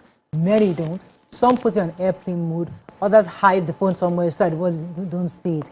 So the truth is that, this issue of switching off has been debated in a lot of fora where people are saying it doesn't really affect the communication. Why are they always insisting that we switch off our phones? These are things that people have debated over time. But in that situation, what do you think we as a people can begin to do when we are giving instructions? There are a few instructions that we are familiar with. Number 1, switch off your phone. Number 2, wait your turn when it's time to disembark. And also, while the plane is taxiing, because we've landed, right? People that they will not stay on their seat. They will stand up and start getting their luggage, because the air hostess is already seated and shouting, please sit down, sir, sit down, ma, sit down. I'm wondering, for that now, sit down. So we also have issues when it comes to flying. So I felt like you were just calling me out. So I'm one of those. Are you one of those? Wow. No. I not do the later part. The one of I put my phone on airplane mode. But I just feel like I think it's okay. I put my phone on airplane mode. International, I don't switch it off. It's only if somebody calls now and says I am with the aviation authorities in Nigeria, this is why we do it. I just feel like if my phone is on airplane mode, I know that That's is why not there's going airplane to. mode. You know, that's why it's not going to interfere in any way. However, because I usually sit at that exit, so they always come and meet us. Switch off your phone, and when they're looking at me in the eye like this, I'll now switch it off. I'm not usually happy to do it. If I'm not at the exit row, I will just put my phone on airplane mode. And I just ask, why do you want to keep it on airplane? What do you do with it while it's on? So I just feel like if I switch off and switch, I'm watching, I usually have movies downloaded. So I'll now have to switch it on when we go. Usually 1 hour flights. So if you're going to Abuja 15 minutes, and I want to watch, I'll now first switch it off, then be waiting for you to come back on, and then I'll switch it off again. So I always put on airplane mode. That way I can still listen to music and all of that, or just watch a movie. But I understand, I feel that the other rules, like sitting down, using your seat belt, operating, and if the person comes to meet me and tells me switch it off, and they stand in front and say switch it off, I will switch it off. Because I just feel like I will not disobey a direct order. If you did not come and meet me directly, I can just put it on airplane mode and dodge. What I see as a problem is the fact that there is a feeling of, I don't want to obey. That happens in the play. Like, I know they do.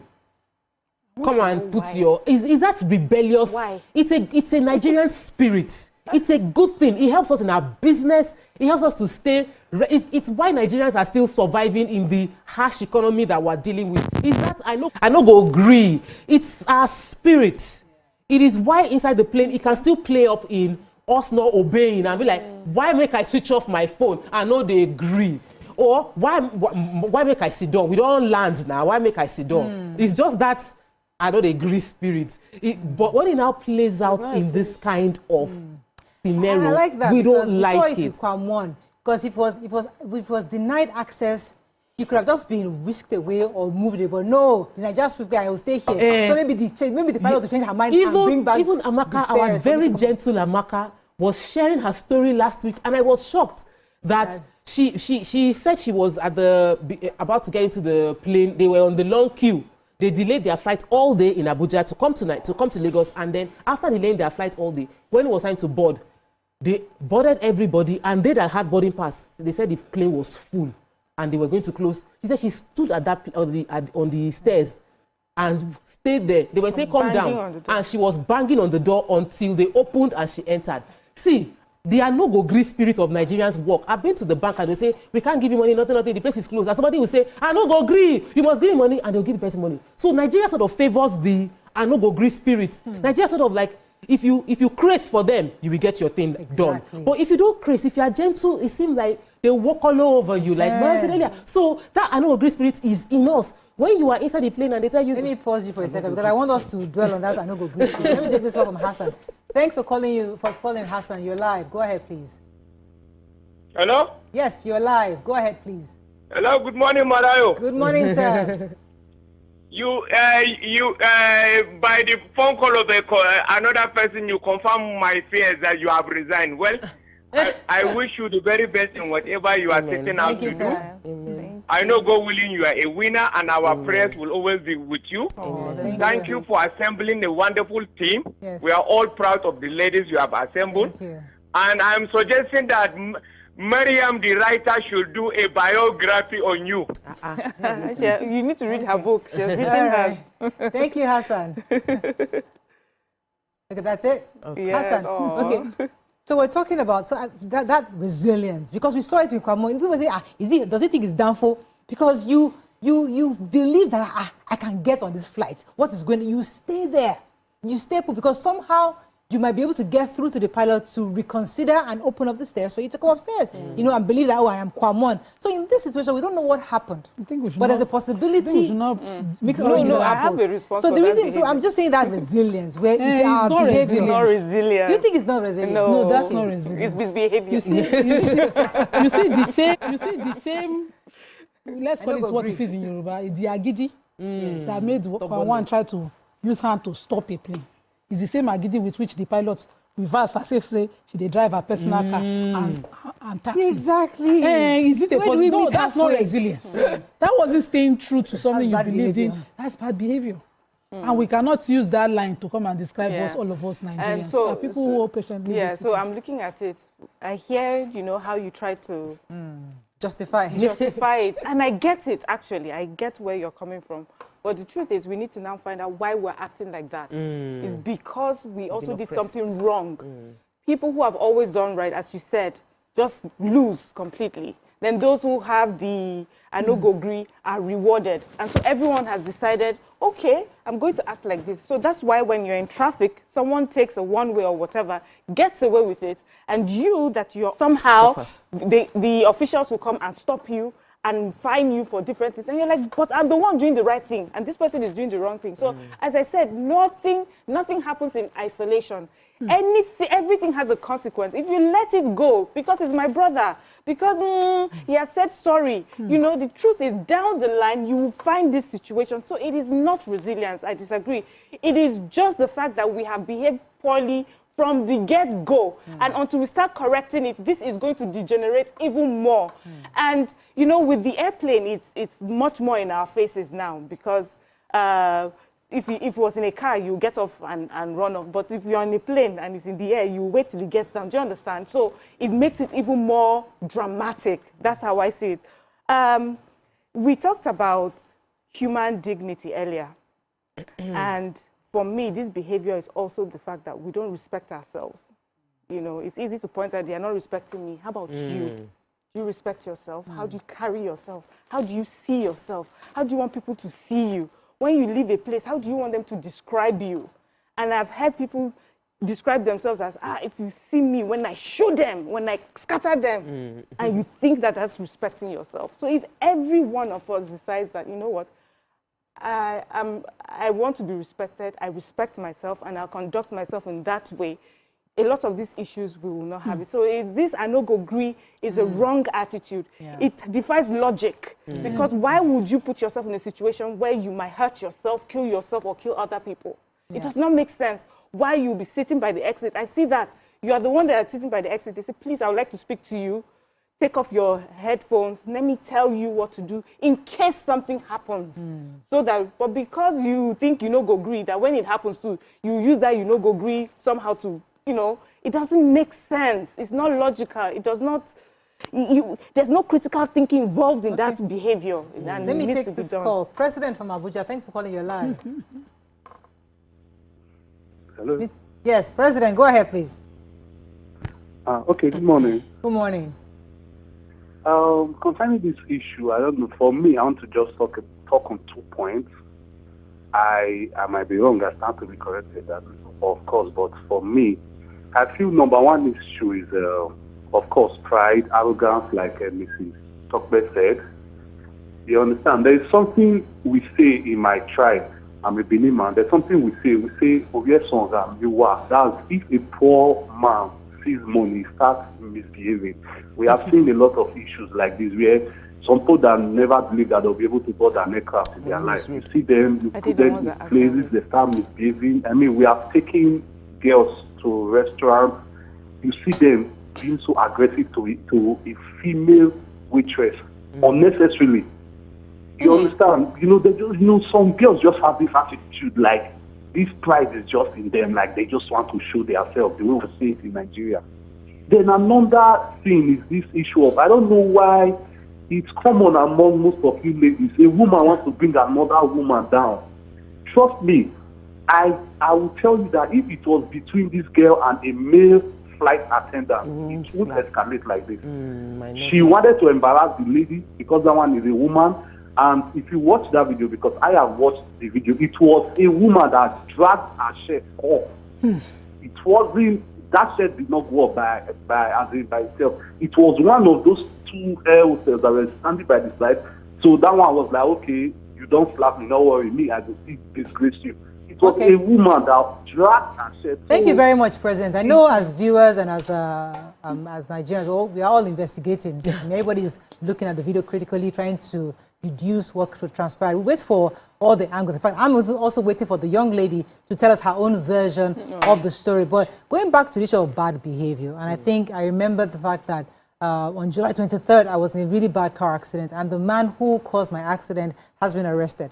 And he caused the accident so that he pushed my car into the gutter and I almost died. Yeah. And I mean, I'm still in pain right now. However, the man was caught. And I was willing to drop the charges. And the police said, no, it doesn't work like that. He must pay. Well, because that's bad behavior. You could have died easily. The reason why we're having this conversation is because you are still alive. There are 3 of you in the car.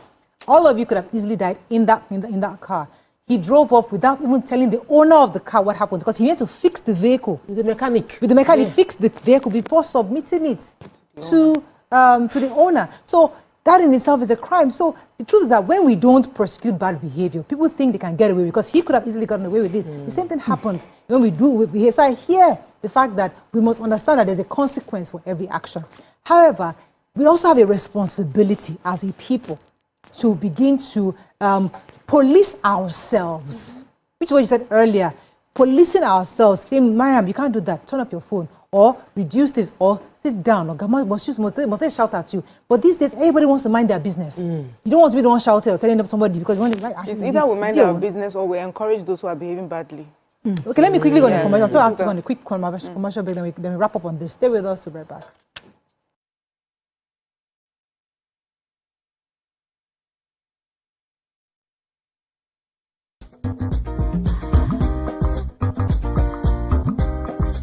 Stay tuned. Your view will be right. Good morning, Marina Station and all the passengers. Efficient. It's comfortable. This development will go a long way in reducing congestion and emission.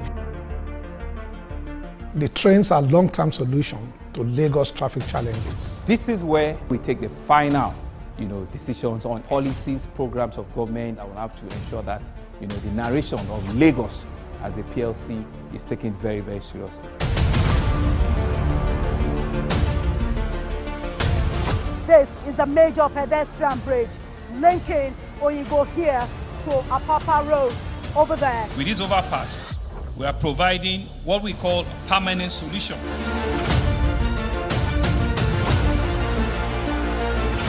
This place is one of the most dangerous areas at the biosecurity environment. This can go into the news and every crimes of your neighborhood. Our goal is to remain as Africa's model megacity, to move our GDP from the 5-6 position to the 3rd position, and we believe is achievable with all the commitments we have. Explore the city of Lagos, where dreams are made and possibilities are endless. I'm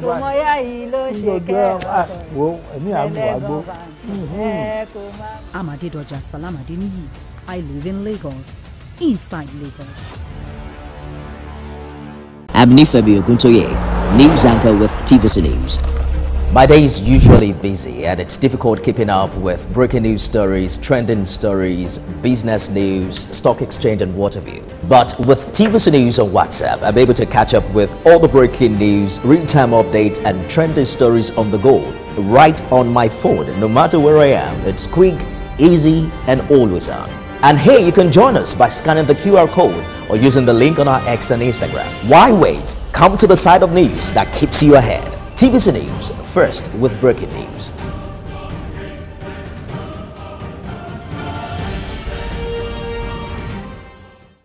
I'm Mariam Lunge. I'm a passionate environment advocate and a published author. I am the founder of Celebration, a businesswoman, and a fashion icon.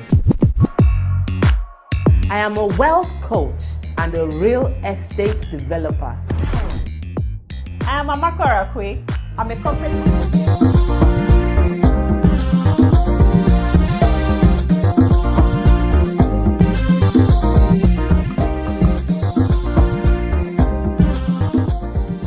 Thanks for staying with us. So we're going to be wrapping up on this. Waiting for those more comments, but okay, I have Ogumola Emmanuel.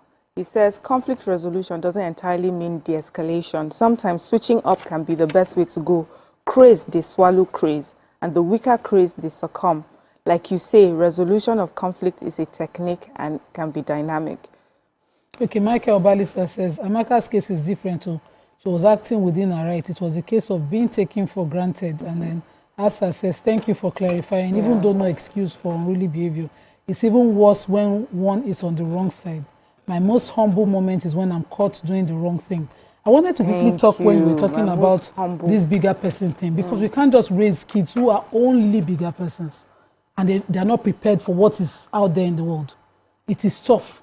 And a Nigerian averagely is genetically built to resist it, which is why you see it. What we are now seeing is the clash of it happening because it's uncontrolled.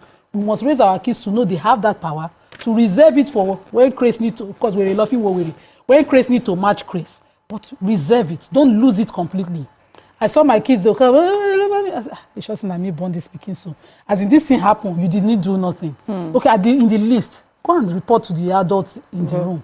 You know, stand your ground. Let me clarify. You know, assert that thoughts very well, articulate it properly to the adults in the room. When nothing happens, you can come to me, but not that everything happens.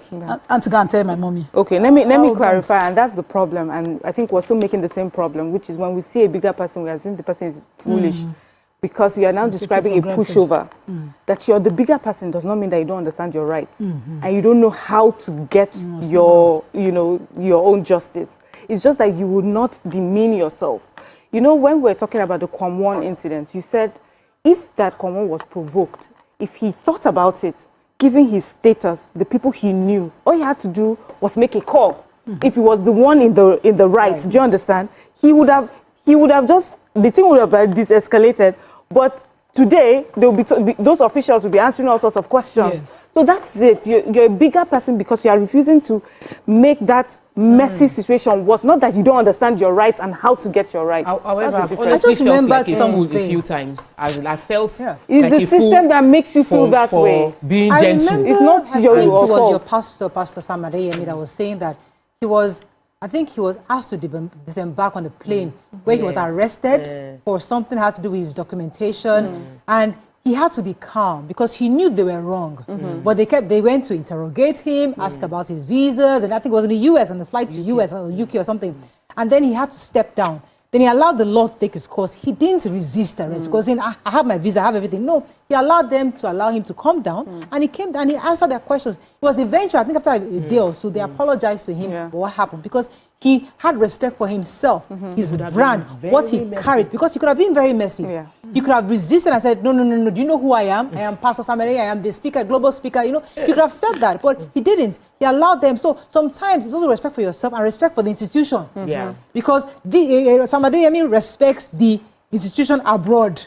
You could have now respect the institution of the NCAA, of the FAA, of the in Nigeria, where they are giving him insisting that he comes down the plane and discuss what he had on his hand.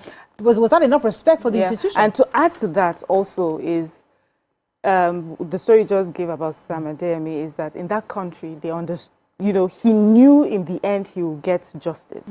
So the reason now we have a lot of people just acting is that now we need to talk to the institutions, we need to talk to our country, we need to talk to our government, we need to talk to our society.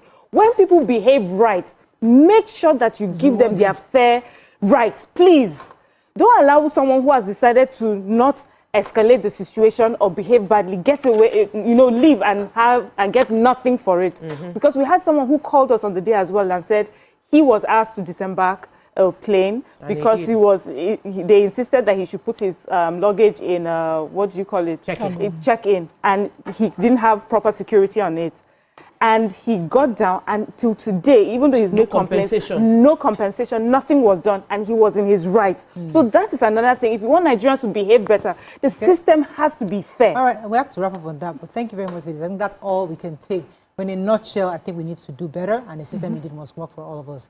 Again, we await the version from the lady, because we only heard from the spokesperson of I think was the NCAA, or I'm not sure. That spoke to us so far, but we need to hear from the lady to hear our own version of the story, and from Ibom Air. That's all we can take on today's show. Have a great day. We'll see you tomorrow. Bye for now.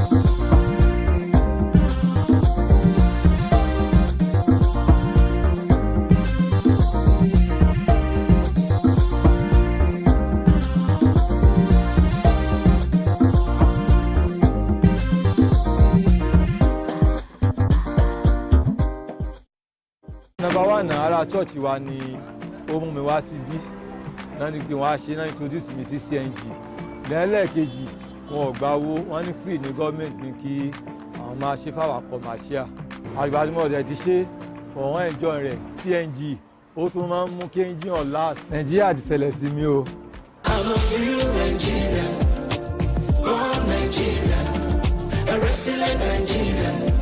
I live by the citizens' code. I'm a real Nigerian, accountable Nigerian, a caring Nigerian. I live by the citizens' code. I'm a real Nigerian, born Nigerian, a resilient Nigerian. I live by the citizens' code. I'm a real Nigerian, accountable Nigerian, a caring Nigerian. I live by the citizens' code. I'm a real Nigerian, accountable Nigerian, a caring Nigerian. Orúkọ mi ni Fátádé Abíọ́lá Joshua.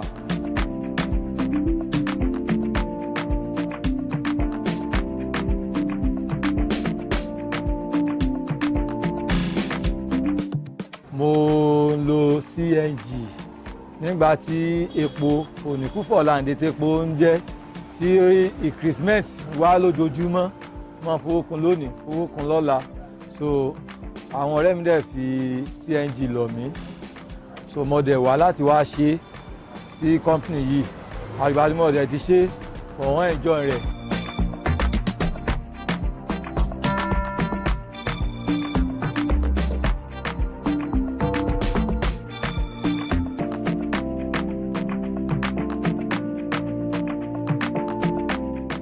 Normal tí máa fẹ́ ṣiṣẹ́ fún èdè tẹ́lẹ̀tẹ́lẹ̀ mo máa ń repo 15 to 17,000 tó yẹ mo máa ń tó tọ́ọ̀nù ni but lágbà tí mo ti ń lo CNG mo ń rí 10,000 save lójúmọ́ fún CNG.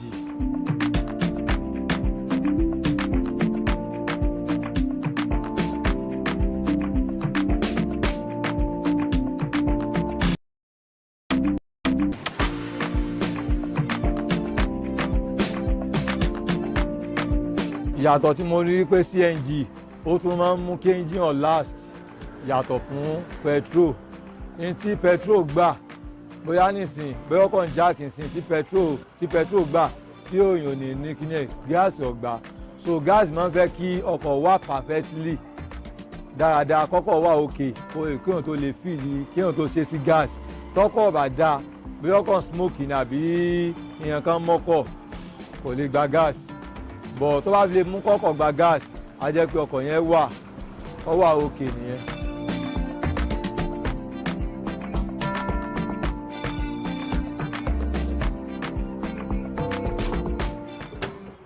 I'm a real Nigerian, born Nigerian, a resilient Nigerian.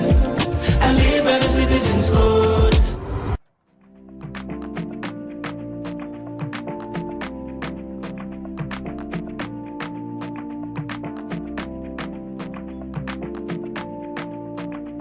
Àwọn tí mo rí gbé ṣẹnu lé tẹ́lẹ̀tẹ́lẹ̀ bóyá owó oúnjẹ tó yẹ ká 5,000 lẹ̀ tẹ́lẹ̀tẹ́lẹ̀ tó yẹ ká gidi ni a fi máa ń fi 2,000 3,000 lẹ̀ so látìgbà tí mo ti ń lo CNG so kò sí sórí kankan mọ́ sórí ti yàtọ̀.